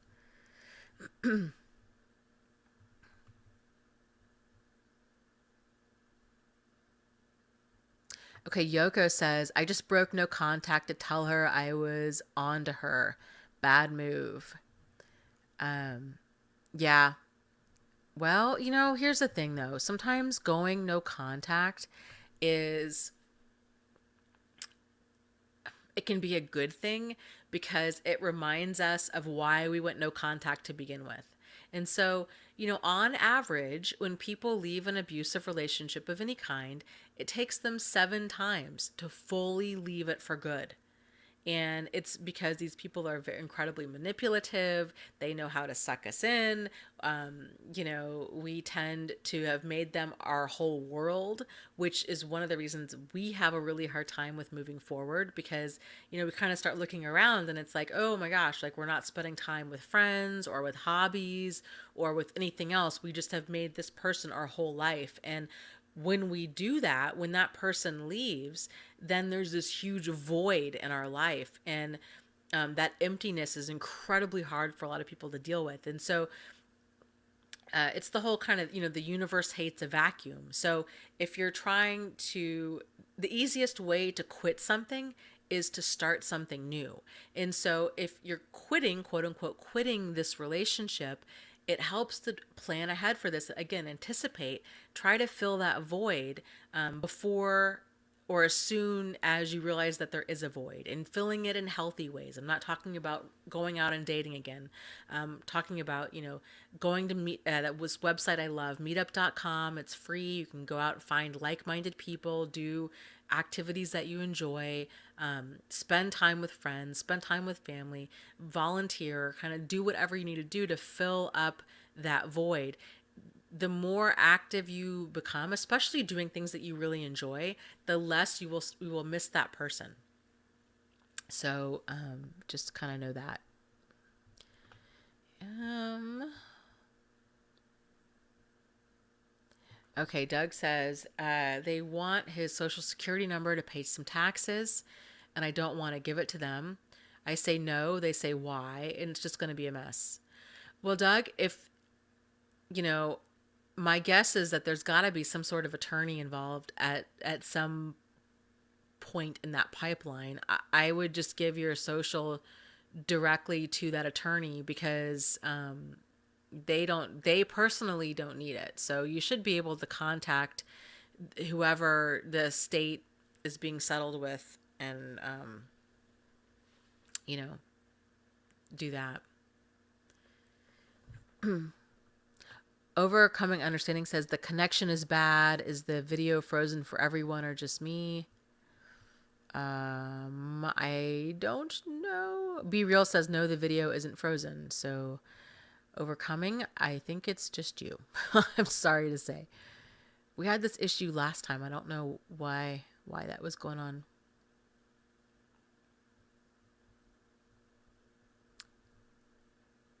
Sarah says, I'm fighting going into a deep depression. I gave him my all. In the past, it worked out for me. This time, it didn't. Suzanne says, get help, get an antidepressant, get some therapy. Suzanne says, I see a psychiatrist. I have PTSD. So, a lot of people do have PTSD from abusive relationships because it's absolutely crazy making and it's a total mind scramble. It generally does not last forever. And, there is a term out there, and I have like so many books that I want to write, and different video series that I want to do. But there is a term that is the opposite of PTSD. It's called PTG, and it's a real thing. It's called post traumatic growth.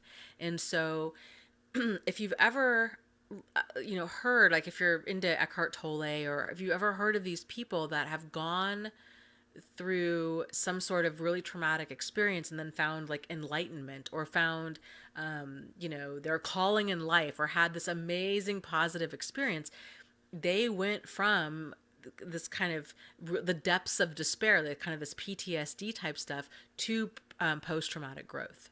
And so it is possible. And generally, here's the kicker: not only is it possible, it's almost necessary. I think it really does take these horrific events to kind of tear down our lives, to get us to stop and take notice of what's working and what's not working, and take time for introspection and reflection, and figure out kind of what's working and what's not working in our life, and then focus on rebuilding it to something amazing. And so for me, in my own personal experience, I really feel that I was able to go through from PTSD to PTG. Like, I really, really, really have healed 110% from this. And I can honestly say with 100% sincerity that everything that I went through with all of this was hands down some of the best things that I've ever gone through in my life. And that's saying a lot, right? Because I'm pretty sure that Jack was trying to kill me, and Steve really dropped a bomb in my life, and I went through all kinds of stuff. But the reason I say it was some of the best things that happened to me, this is hindsight being what it is, and I definitely don't want to repeat it, so don't get me wrong, but these experiences really reflected back to me. Well, there was lots of learning lessons in this for me, but I realized that I found a strength, an inner strength in me that I did not know existed, and I had to find that strength twice, and that was incredibly, incredibly, incredibly hard. I found that inner strength. I found this resolve of, I am not going to give this the power to destroy my life. Just making that decision was really huge, and I think really helped to catapult me more towards that post traumatic growth. So, hitting rock bottom, getting that PTSD does not, it is a terrible thing, but it doesn't have to stay a terrible thing. You can definitely take that and decide, okay, I'm going to squeeze out as much as I possibly can from what I went through, and use it for not only my benefit, but for the benefit of other people. And I remember very clearly making that decision, sitting in my closet. It was kind of like this little small bedroom that I turned into a closet, making that decision, and then thinking like, I'm happy if I can shower. Like, I'm not functioning at all right now, and the thought of even making this into something positive seemed ridiculous. I had no idea how that was going to happen, but I just knew that I had to do that in order to kind of like claim a victory over what had happened to me. I just did not want them to win. I wasn't going to give them the power to destroy me, or to cause any more pain or hurt or heartache in my life. And I would just continually tell myself, the best revenge is a good life. The best revenge is a good life. And then I would get busy into making my good life happen. And sometimes and oftentimes actually, it was making that good life happened on a very small, seemingly very inconsequential level. So I kind of knew that for me, a good life meant that I was going to be really organized, or that I was going to be happy. And so I would do little things, like I would clean out the junk drawer, I would clean out my fridge, or I'd clean out my car. And that was kind of my way of just reclaiming my power and control over myself, over my environment, over the situation, and focusing, making my happiness a priority, taking time to go watch comedy, taking time to listen to relaxation and meditation videos on YouTube. Suzanne mentioned she's going to a psychiatrist, doing these kinds of things, anything that you can identify as self care, and reminding yourself that you deserve to be treated with value. You have worth. You are enough. As you are right now, as you are today, you are enough. You are loved. There's so much that's right about you. And just fully feeling that. So I hope that helps. Um, let's see. Jennifer says, now that I've had this experience, I feel like I'm analyzing everyone I meet, like they are all narcissists until proven otherwise. Well, Jennifer, I don't think that you're alone in that. I think that that's probably more common than not. I also went through that. And I think, it's kind of this idea of being hyper vigilant is what a lot of people refer to that as. And um and that's okay. It's okay for you to feel like that. That will pass in time. And it'll pass for sure once you get a better more confidence, I think, in your judgment. So our brain tends to go on high alert when there's danger.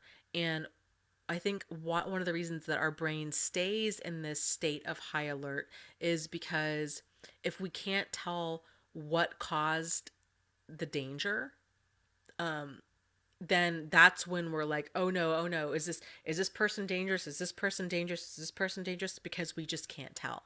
So this is why it's really important that we learn the right lessons. Hold on, I gotta switch positions. This futon is really uncomfortable. Okay.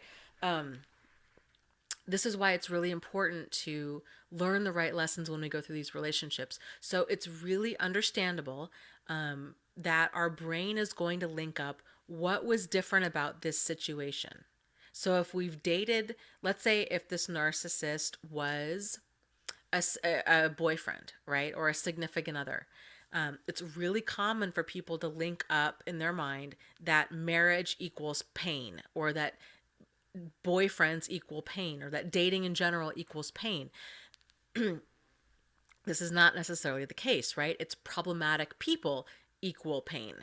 And making sure that we're able to identify problematic behavior when we see it. And that's why I have this whole red flag series. So, and a lot of it goes back to paying attention to, your gut instinct. So I talk about the red flags of the narcissist, right? The thing with red flags is that they're not seen, they're felt. Okay? If we really saw somebody waving a red flag, we would know to get out of there.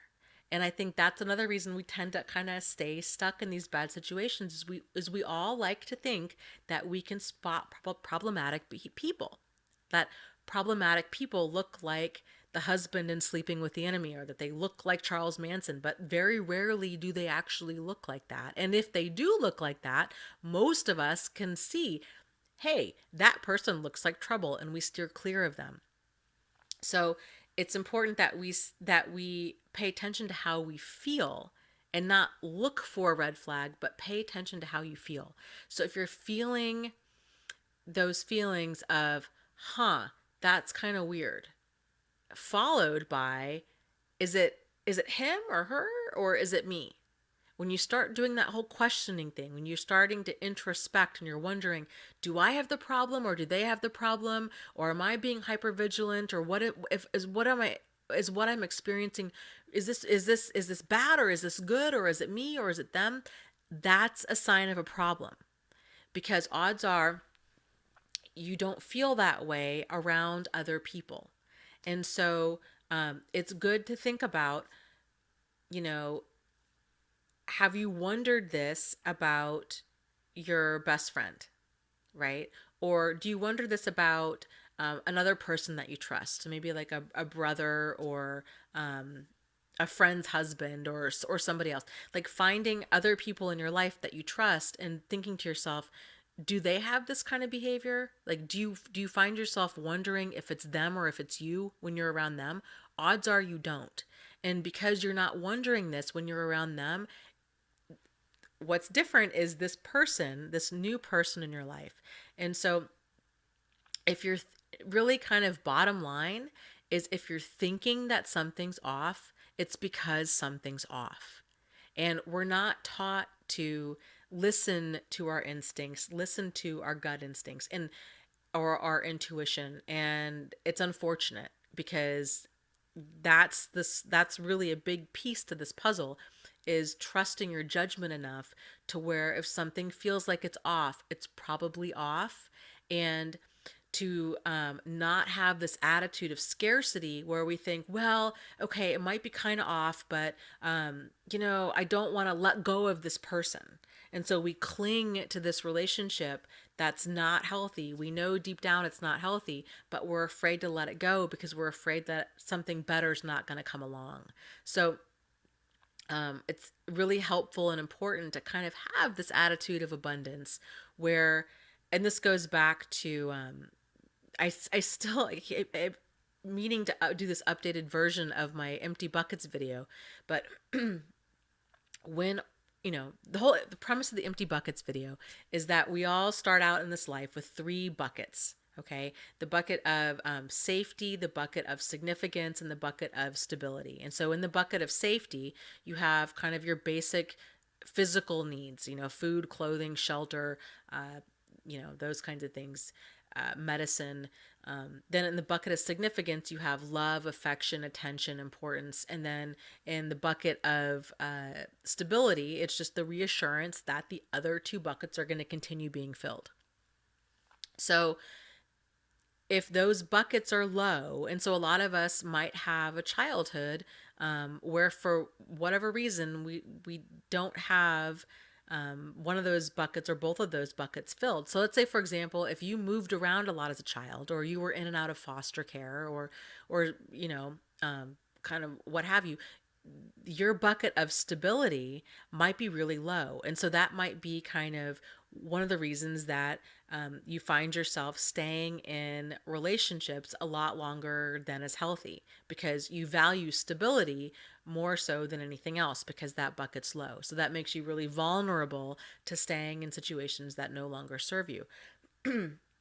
I'd mentioned before, so my buckets that were empty back then, they're not anymore, but they were back then, was the buckets of feeling. I walked around for a long time feeling unimportant and unloved.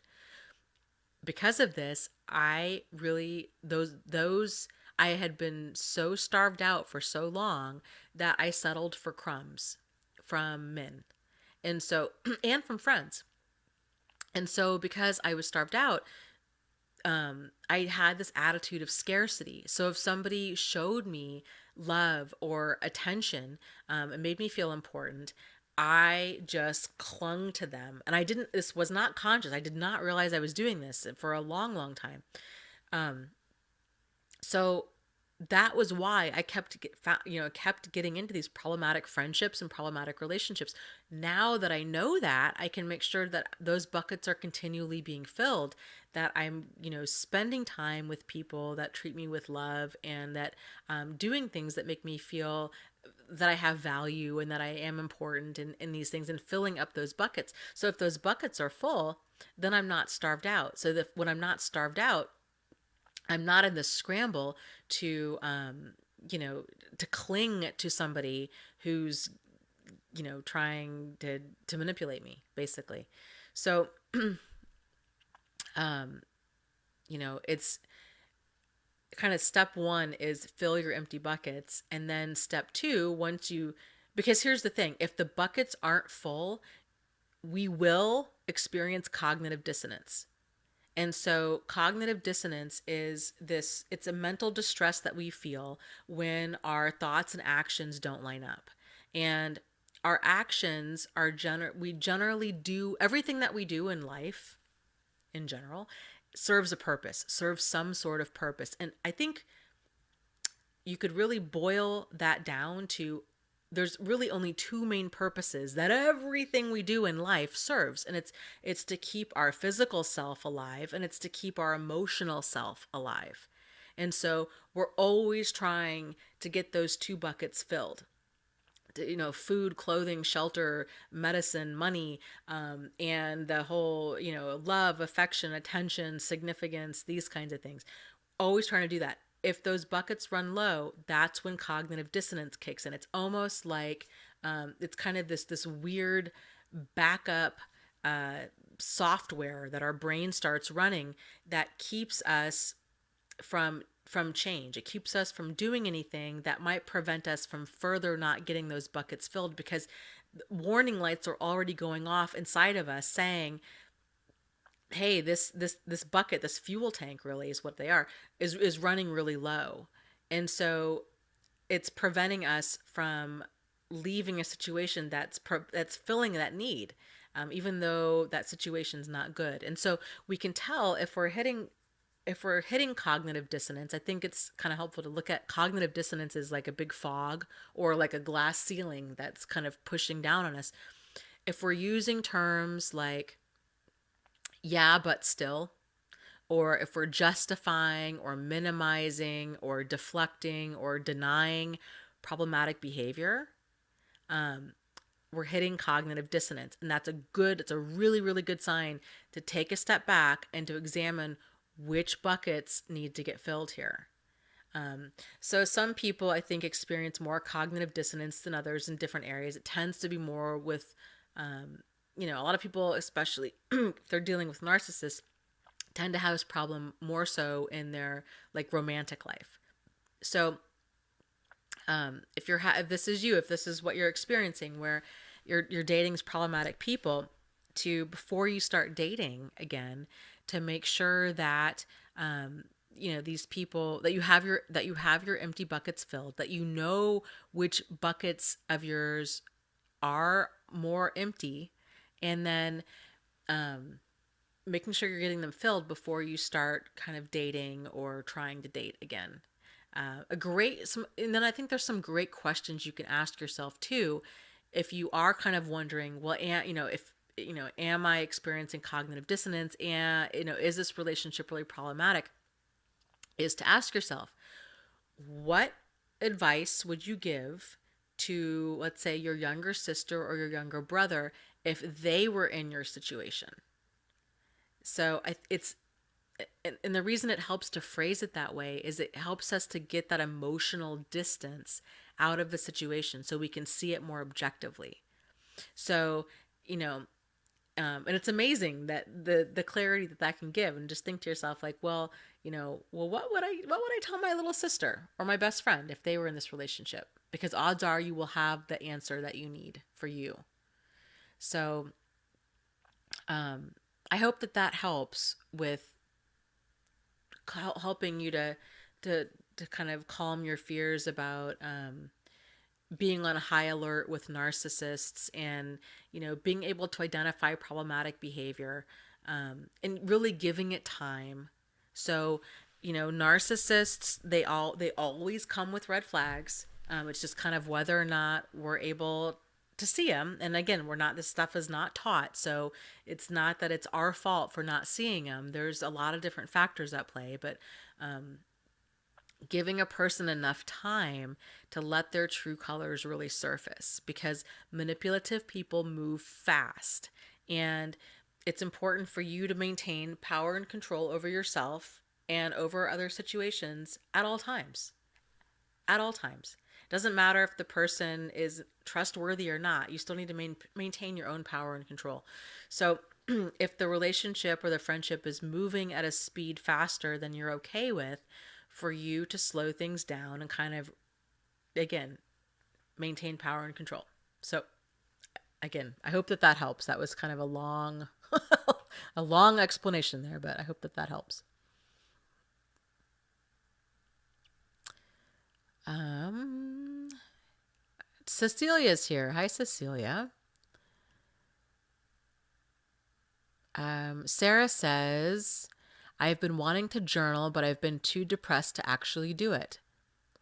So, okay, well, here's another thought. You could always, I don't know what kind of, if you have a phone or a computer or whatever, you can always do like a video journal, or you could do a, like with a lot of the smartphones and stuff, they have the voice memos, and you can do like an audio journal where you're just talking. It's just kind of stream of consciousness. And I think just getting that stuff out in whatever way that you find helpful, whether it's like, written, or if it's audio, or if it's a video, just getting it out of your system, purging yourself of what's going on will really help ease the anxiety, and will help you to move through this. And again, support groups are fantastic because you're not alone in this. And um, there's lots of really awesome people out there in these support groups.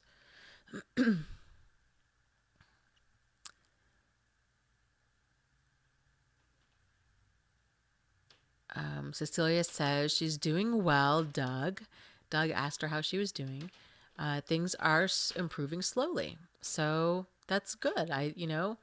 Slow improvement is better than no improvement. So that's good. Suzanne mentions too, she says, Sarah, find some activity that you enjoy and get involved with it. Don't tell anyone too much about you. And I would agree with that. Kind of um, leaving the the details of what we're going through for a therapist, or for a support group, or for both, and not sharing too much. I totally made the mistake. It probably turned some people off um, to me, but it could have ended a lot worse, because manipulative people can sense when a person's really vulnerable. I had joined a handful of meetup groups, and I was going to play trivia every week, and I was getting out of the house and doing all these things, and I just found I just moved to Michigan. I didn't really know anybody out here. It was it was really, really stressful. And so I found myself telling total strangers my whole story, because I didn't know about support groups. I felt incredibly alone by it. I was trying to make sense of it. And so, yeah, I would encourage you to, you know, it's a privilege for people to get to hear your pain, is really what it is. And that's something that comes with, that should be earned by people. And, or if it's going to be more freely given, giving it to people in support groups, or therapists, so they can support you appropriately in it, so they can you can make sure that you're being validated. um that's a funny screen name. Heck no GMOs says, thank you for your info and your live chat. It's really helping me to get through my divorce with a narcissist. That is awesome. I'm really glad that it's helping you, and I'm glad that it's giving you that validation and clarity. And we were talking earlier that there's lots of different support groups out there. So I've got one on Facebook. It's called, I think it's called Narcissist Support, and within parentheses it says from YouTube. Um, so, but there's lots of different support groups out there. I would encourage you and other people to join a handful of different ones and see which ones resonate the best with you. And I mean, it's just, man, like, it's so validating to find a good support group of other people that have been there, done that.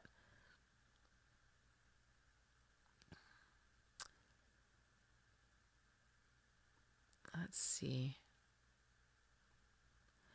Um, Hey Heartbreaker asks, hey, question. My friend was just dropped like a hot potato by her narcissist boyfriend, and she is panicking. Any tips on how I can support her? So you are the second friend in here tonight. And I think that that's awesome that you guys are here. Like, it just kind of renews my faith in humanity that people are going to, that are taking the time to like get onto live streams and learn about abuse and learn about narcissism and figuring out ways that they can support their friends. So I think, yay you for doing that. So thank you. Like, on behalf of all of us that have gone through this, just thank you for doing that, because I think that's awesome. So how can you support her? If you haven't already talked to her or mentioned different support groups, like she can look on Facebook for different support groups for narcissism and possibly codependency. That's incredibly helpful. Different videos. You could give her a link to my channel. There's many different channels out there that can help your friend make sense of kind of what she's experienced. I do this live stream every single Wednesday night at 8:30 p.m. Eastern Standard Time. And if she wants to come on here, this is just kind of our time to support each other, to ask questions. It's a lot of the same faces every week, so it's become a really nice community here. So she can come here. And as far as like what else you can do is really just listening to her, just being there for her. She's probably going to want to talk about the same thing. She's going to want to rehash a lot of what happened, and that's kind of going to be her way of making sense of a very illogical and irrational and hurtful situation. And so just being patient and just being supportive. And I think I don't know if it was Sarah, if it was Suzanne, somebody had mentioned earlier some really great advice to this other guy or this other person that was a friend, trying to be a friend to her, a male friend of hers. He was going through this, and Sarah, Suzanne, I don't remember who it was, they had said that it was, to remind the person that they are supportive and loved and that they deserve to be treated with respect. And I love that. So, yes, take their advice. I think that's fantastic. Um, just just letting her know that you love her and that she deserves to be treated with respect and dignity, and that she's really hurting a lot right now, but that this won't last forever, and that she's not alone in it, and that there's lots of us out there that have gone through it, and we're in support groups. Lots of us are there, around the clock. These support groups are, worldwide. So there's generally always, a handful of people that are in there 24 hours a day. So let's see. Let's scroll down and get some more questions. Lindsay asks, how do you stop yourself from cyber peaking? Well, that's a cute way of phrasing that. So I'm guessing by cyber peaking, you mean stalking their Facebook page. um, you know, I think it's just reminding yourself that that is like a no-win situation. That going to their Facebook page, stalking them online is going to cause you nothing but pain. And just to know that and realize, like, there are so many other things that are a better use of time. I mean, even like cleaning the toilet is a better use of time than doing that. And I know that you know this, right? And that it can be really hard because it's easy to kind of get fixated on them. A lot of it, I think there's two things you can do. One, reminding yourself there's no point in doing this. Whatever you find is just going to upset you or it's going to piss you off. Like, there's no benefit in doing that. The second thing that you can tell yourself is you need to get busy. Like, the fact that you're fixating on this person is a great sign that taking that energy, it's time to take that energy and reinvest it into you, reinvest it into your hobbies, reinvest it into your life. And developing, cultivating that mantra that I was talking about earlier of the best revenge is a good life, and getting really busy and making that happen. So every time you're tempted to go check and see what they're up to call a friend, to watch some comedy, to watch a movie, to paint, to draw, to write, to go do something else, and those feelings will eventually subside. Uh, but it's one of those things, like it's it's hard for a wound to heal if you keep touching it. And so it's just letting it go and just realizing this person is so not for you. Um, that there are much better things out there, like much better things out there for you, but you kind of just got to have faith, got to let go of what's not for you, so you can be open and ready and for the things that are for you in your life. So um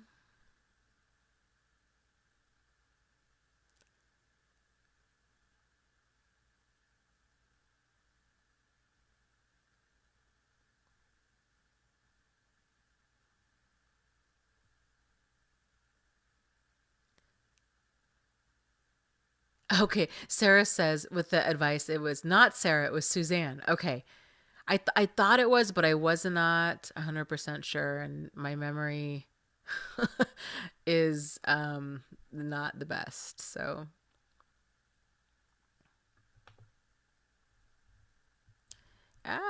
what did I do? I just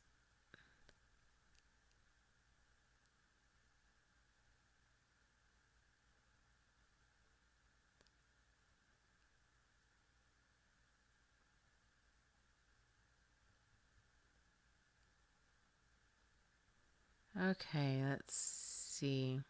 Oh, yes, I hear you, Sarah.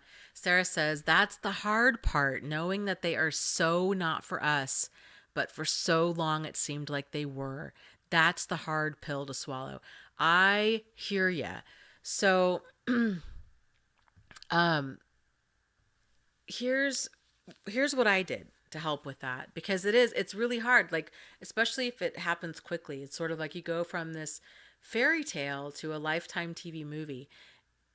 Is when you find yourself missing this person, to remind yourself that of course you miss that person, right? Like you miss the fantasy, you miss the illusion. We would all miss the illusion. We all miss the fantasy, but you're not in love with them, right? You're in love with who you thought they were. And the more you can separate that in your mind, and you realize that it's not real, that you were in love with an illusion, I think the easier you'll find it to kind of walk away. Um, so oh, there's lots of new people here. We've got Soul Path and Amy and Holocene Man. Hey, Holocene Man. Kevin. There's lots of men here tonight. This is really awesome to see. Um, let's see, Linda.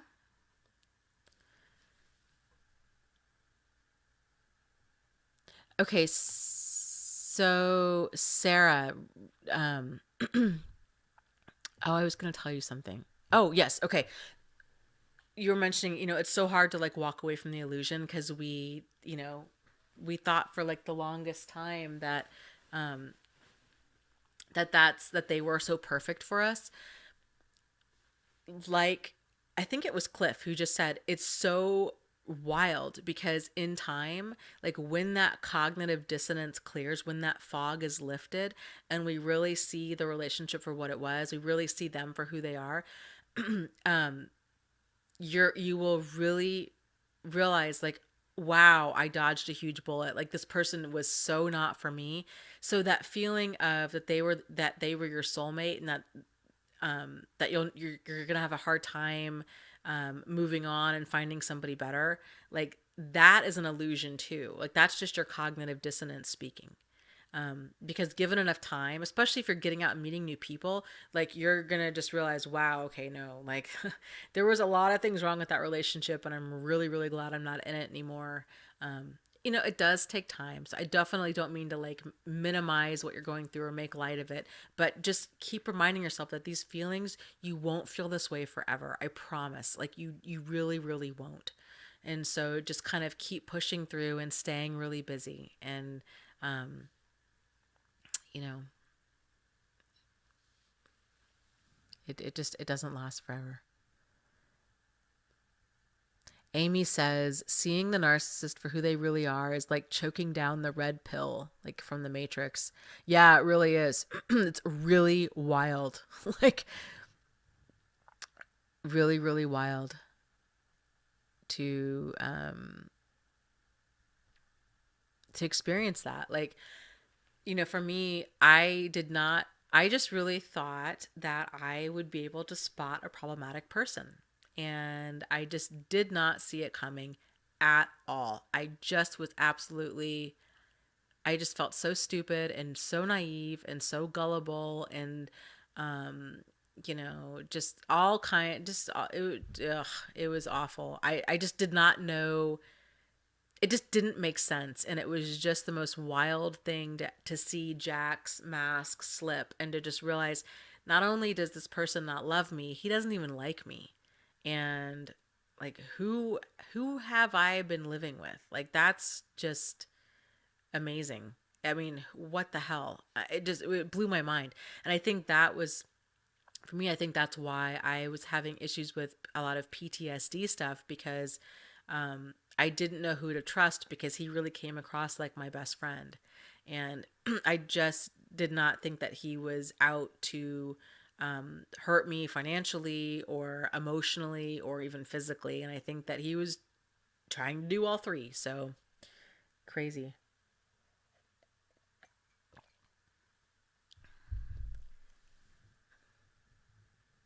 Julie asks, are those with narcissistic personality disorder afraid of the courts where custody is concerned? Generally, no, because they don't think that they have the problem. So I think that a lot of them really honestly believe every single thing that they say. So they really feel like they're the victim because they've projected all of their bad behavior onto their real victim. And so, like, I talked about this early on in one of my videos, and I got a lot of flack for it. But the more I kind of get into talking about narcissistic personality disorder and sociopaths in general, I think there's a lot of truth to this. Like they really, they just believe their own lies. It's sort of like, it's like this functional psychosis. Like they are not in reality, like at all. It's sort of like with criminals, right?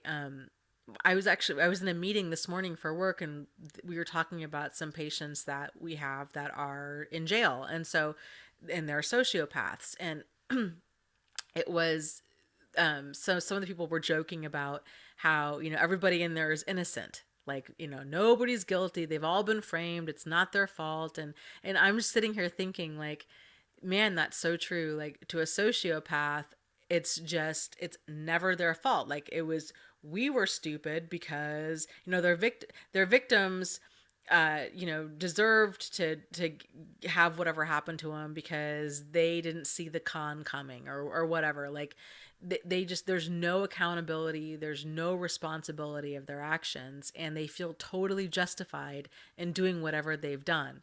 And they really do believe, like, they believe their lies. And so if they're telling a person like that they're innocent, they expect other people to believe that they're innocent, even though all the proof is showing against them. So are they concerned in court? Generally not. Like they are, if anything, they're like overly confident in court that they just, you know, think like they go come up with like wild stories. So on a more extreme end, and I know you're talking about custody, but talking about like, I'm thinking about cases that are more, kind of mainstream that people can relate to. But I think about really extreme cases where there's a lot of proof. Like look at Jodi Arias or Scott Peterson or Bill Cosby or There's been a handful of people out there that are, all fingers like point to them, and yet they're still like they deny it up until the very end. It's ridiculous. So all victims can do, or if a person is planning a divorce from a narcissist, is to keep as much of a paper trail as humanly possible, and to get as much like hard proof as possible. So making sure that you're getting texts or emails, like things that are written, things that are time and date stamped, things like taking pictures with time and date stamps, making sure that you've got other witnesses around if at all possible, meeting in neutral places, erring on the side of caution, even if other people think you're being hyper vigilant, or if they think, you know, you're making too big of a deal out of things. It doesn't matter. Like, go with your gut instinct. Like, go with how you feel. If you feel like you're in danger, then odds are you're in danger. If you feel like they're gonna be sneaky and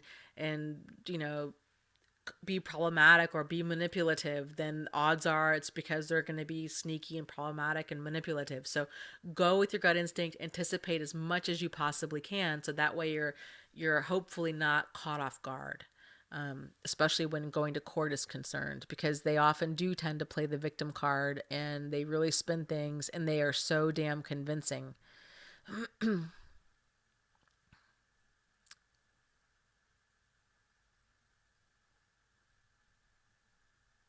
So we're gonna call it a night here pretty soon, guys, because it's about 10:40.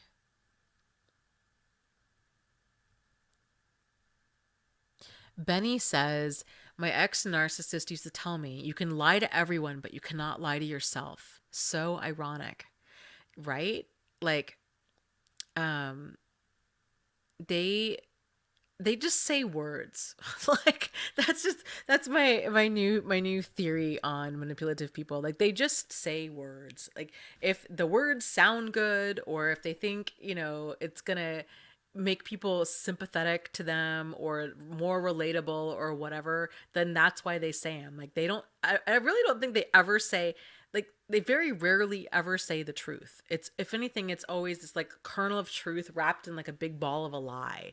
And it's really hard to sort out kind of what is really going on there. Um,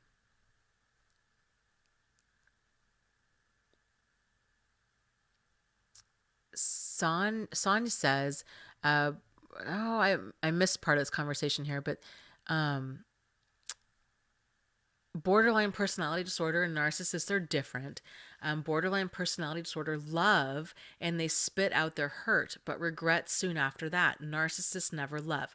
Yes, you are absolutely correct. So, here is my take on borderline personality disorder. It has been my experience, for what that's worth, that the vast majority, if like the high majority of borderline people that I have met, and I have met and worked with a lot, that to me almost seems to be like part, again, this is just kind of my experience, right? It seems to really almost go part and parcel with certain forms of PTSD. So a lot of borderline people that I've met, they're known for having really poor emotional regulation. So they go from, they can quickly go to really angry, to really upset, to feeling suicidal, to really intense emotion really, really fast. I tend to think that it's more, it's they there's coping skills that they never acquired for kind of whatever reason, but they often are very good people, and they have, it's almost like they're and again, I'm just, this is just my experience. They tend to, from what I've seen, a lot of them tend to be almost like really extreme codependent type people. So they tend to give and give and give. They tend to love really deeply. There's a lot of really good character traits that I've noticed with people with borderline personality disorder. It's like they just kind of need to rein in their emotions and learn appropriate boundaries. There's a therapy out there called DBT, it stands for dialectical behavioral therapy. It's kind of basically like Buddhism, is what it is. It's all about mindfulness and, teaches emotional regulation. And there's lots of great results that have come from that. And so, yes, borderliners tend to be, again, my experience, lots of really great personality traits, just poor emotional regulation. But if they get that under control, like, there's a lot of good there. Narcissists tend to just continually use and abuse, and I can't say if I've ever really come across one that's ever developed true insight and become a decent human being. So, which is unfortunate because a lot of them are that way due to abuse as well. But I don't know. That's something else I'd like. It's kind of random, but that's something I'd kind of like to look into, is exploring more of these different groups where abuse, generally, and it's men, right? Because the society's idea is like that only men can be abusive. That there are some groups out there for domestic violence, husbands, men that have been abusive, and I would be curious to talk to some of those men and see if they've really been able to reform, and kind of where they were on the spectrum, and like why they were abusive and how they were able to overcome it. And that's kind of one of the I have so many things on my plate that I want to do with all of this. So Amy says, I saw a narcissist get out of a court case on pure bullshit. Their charisma wins over even the smartest people if they don't know they're being manipulated. Yep, I totally believe it, because they are so charming and they just lay it on thick. So one of the book, okay, so the book, The Gift of Fear. This is one quote I do remember specifically from the book, The Gift of Fear. The author talks about paying attention to people that are charming. And he said, if you're finding yourself thinking, well, that person is just so charming, to slow it down and to reframe your understanding of it and think to yourself, why is this person trying to charm me? Instead of thinking that person is just charming. Why is this person trying to charm me? And I loved it. I loved the way that he kind of broke that down and looked at it that way. Because charm is a form of manipulation. So, and they lay it on, especially when they're in court. So, if you look at footage of like, Jodi Arias or Scott Peterson, especially, or oh my God, Bill Cosby, especially, all of them, how they just, it's just schmoozy, schmoozy, schmoozy. It's, but once you see it, you can see it. That's kind of the cool thing. A lot of society doesn't see it, and they really, they really get burned. So it's almost like you have to go through it in order to see it.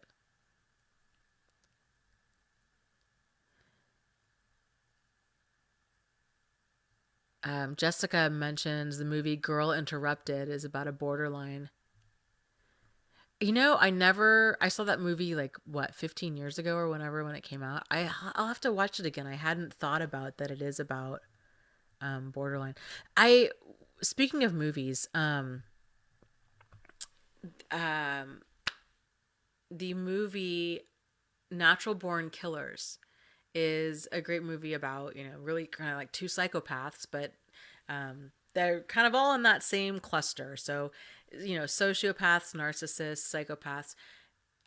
The movie, if you remember it, or if you want to watch like certain clips of it, what I think the movie does a great job of showing is their superficial emotions. And so how they can go so quickly from like, I love you so much, to like anger, to, there's just like, they're not phased. And so that movie did a really great job at kind of showing their superficial emotions. Another great movie about um, uh, sociopaths, I think, is the movie How Stella Got Her Groove Back, which I used to really like that movie, but when I went through everything, I like I see it through a different set of eyes now because like when the truth came out about the movie How Stella Got Her Groove Back was actually a true story. It's about the author Terry McMillan. I did a video on this, and she was married what looks to be like to a narcissist, an overt narcissist, got divorced, trying to get her groove back, decides to go to Jamaica, falls in love with, well, it kind of gets wooed by this man who's half her age. He's incredibly good looking. Kind of long story short, they ended up getting married. He moved over here. She supported him. And then the truth came out on Oprah, like, I don't know, several, like 7 years or so after they were married, that he came out that he was gay.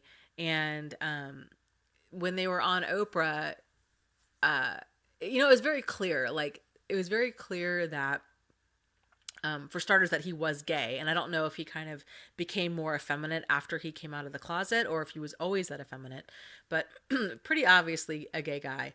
But it's also very obvious that he married her for citizenship and for money.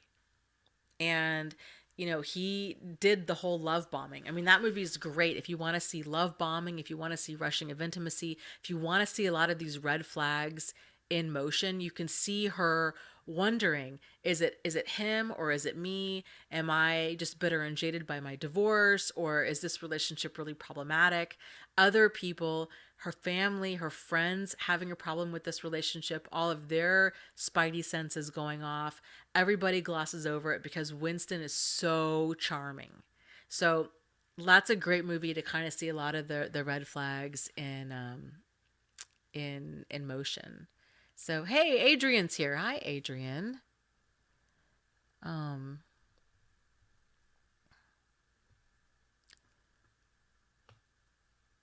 so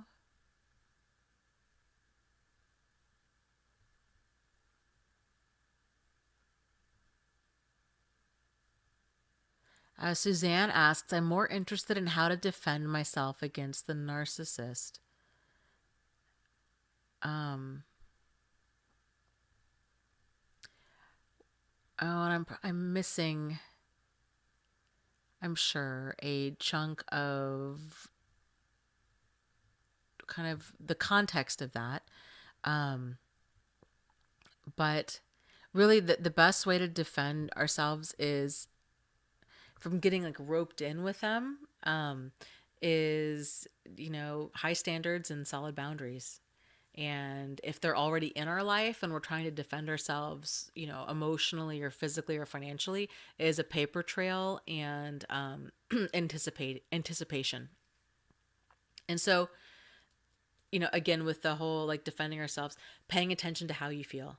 Like, oh man, like if I could have something like on my tombstone when I die, it's probably going to say something like that. Like, pay attention to how you feel. Like, listen to how you feel. Follow your peace. Follow your peace. That this is the dove thing I have up here. Follow your peace. So if you don't have peace about a person or a situation, then don't move forward with it, because it never happens where a person, you're getting a bad vibe from somebody and they really turn out to be a good person. Like, that does not happen. So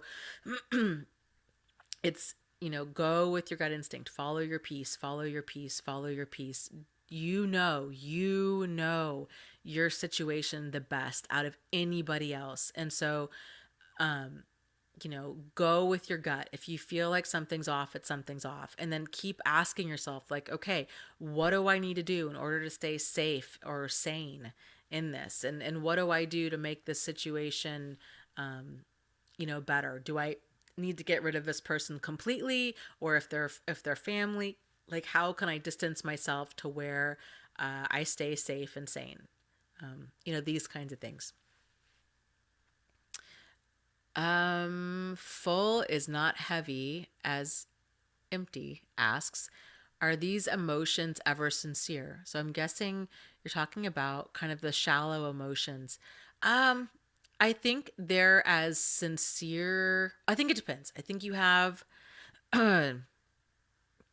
narcissists who, narcissists and sociopaths, they can have sincere emotions. Um, Sociopaths tend to also have a lot of insincere, well, I think they both have a lot of insincere emotions. Their real emotions are very shallow. So, again, like natural born killers, or if you look at any kind of, murderous duo kind of throughout history that have gone to jail or whatever, like, these people, they do get married, they do have children, they do kind of a lot of major life events that most of us go through life doing, but their emotions are just really shallow. So they're very erratic, they're very impulsive. So for them, like, they're like your level of love, like if you were to give 100%, okay, a narcissist or a sociopath, their 100% in a relationship might only be like your 5% or your 10%. That's why it never ever works, because their 100% is like a normal person's 5 or 10%. So it's, and because they're, you know, change so much for them. So they're 100%, like our feelings might have depth, right? And intensity. Theirs don't have that. So they might feel like their version of 100%, but then 10 seconds later, it's sort of like, squirrel. And then they're off to like the next thing. And then they might feel that like, oh, but I'm so in love with you. I really want to marry you. And oh, I think I want to buy a new car. And like they're just kind of just off on the next thing. And it's just like they just up and leave. They up and leave. They up and leave. And that's that impulsive behavior with everything. They up and quit jobs. They don't pay bills. They find new partners. It's just this life of chaos, because they flit from thing to thing. They're very rarely stable for the long term. If they are stable for the long term, they might have that stability as a front, and then they've got a bunch of chaos behind the scenes, which I think is also very, very common. Especially, you think about people, well, I mean, again, Scott Peterson, Bill Cosby. I'm trying to think of some good female examples to give. There's a lot of females don't get tried, or probably don't even get caught. I don't even know. I can't think of any good female examples to give where there's been like a pattern. I mean, any, like, if you watch Mystery ID or Forensic Files and stuff, a lot of those court cases will talk about like, more of like female predators, and kind of how they tend to have this really great cover, but then, there's behind them, there's just this wake of like, they've had three or four husbands that have died mysteriously, and just stuff like that. People were like, they never saw it coming because she was so nice, and but then you start really peeling back who they are, and it's really scary stuff. So Amanda Knox, okay, good example. Um,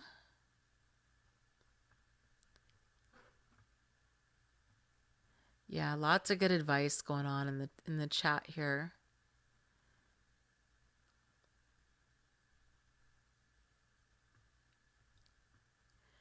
Let's see. Adrian is saying, Cecilia, it's better to wake up alone than it is to wake up with somebody lying to you. Yes, I agree completely. Completely. It's liars and manipulators will always bring pain. I think that can kind of be helpful to remember too. They will always bring pain. There's either the pain that, of the lies and the manipulation, and that you leave now, or you delay pain and you continue being lied to and manipulated, and then you have pain further down the road. And so it's sort of like asking yourself, okay, I'm this person is highly problematic. They're in my life. Because they're in my life, I'm going to experience pain. That's just part of it. So do I want to experience that pain now, or do I want to wait a year and experience even more? And I think sometimes phrasing it like that to yourself, I had to do that with Steve because there was a part of me that was tempted to go back before I started finding out like all of what he was really up to. Then it wasn't so tempting because then it was like, oh no, this is like who he is. Like, this isn't just a fluke thing. Um, it can be helpful to be like, when do I want to feel the pain? Like, now or later? And that made it a lot easier, at least for me, to walk away. So, okay, guys, let's call it a night. It is 11 o'clock. Um, Thank you guys so much for being here and for asking awesome questions and for giving each other support. And I think it's just so nice that everybody is we're using the internet for good. And that there's so much positivity that's coming out on the internet like this, and on YouTube and all of it. So I just appreciate you guys for being you. And so, as always, just lots of love to you guys. You are not alone. You are not crazy, and you really can move forward and heal from this. And you deserve to be treated with dignity and respect by yourself and by other people. So just know that. Like, you matter. You matter so much. You are loved. You are important. You are enough just the way you are. Okay? So, you guys take care. Sarah, especially with everything you're going through with the depression, it won't last forever, okay? So just reach out and just know that you're not alone in this, okay? So you guys take care, and I will see you next week, 8:30 p.m. Eastern Standard Time, okay? And I'll catch you around. Okay, bye.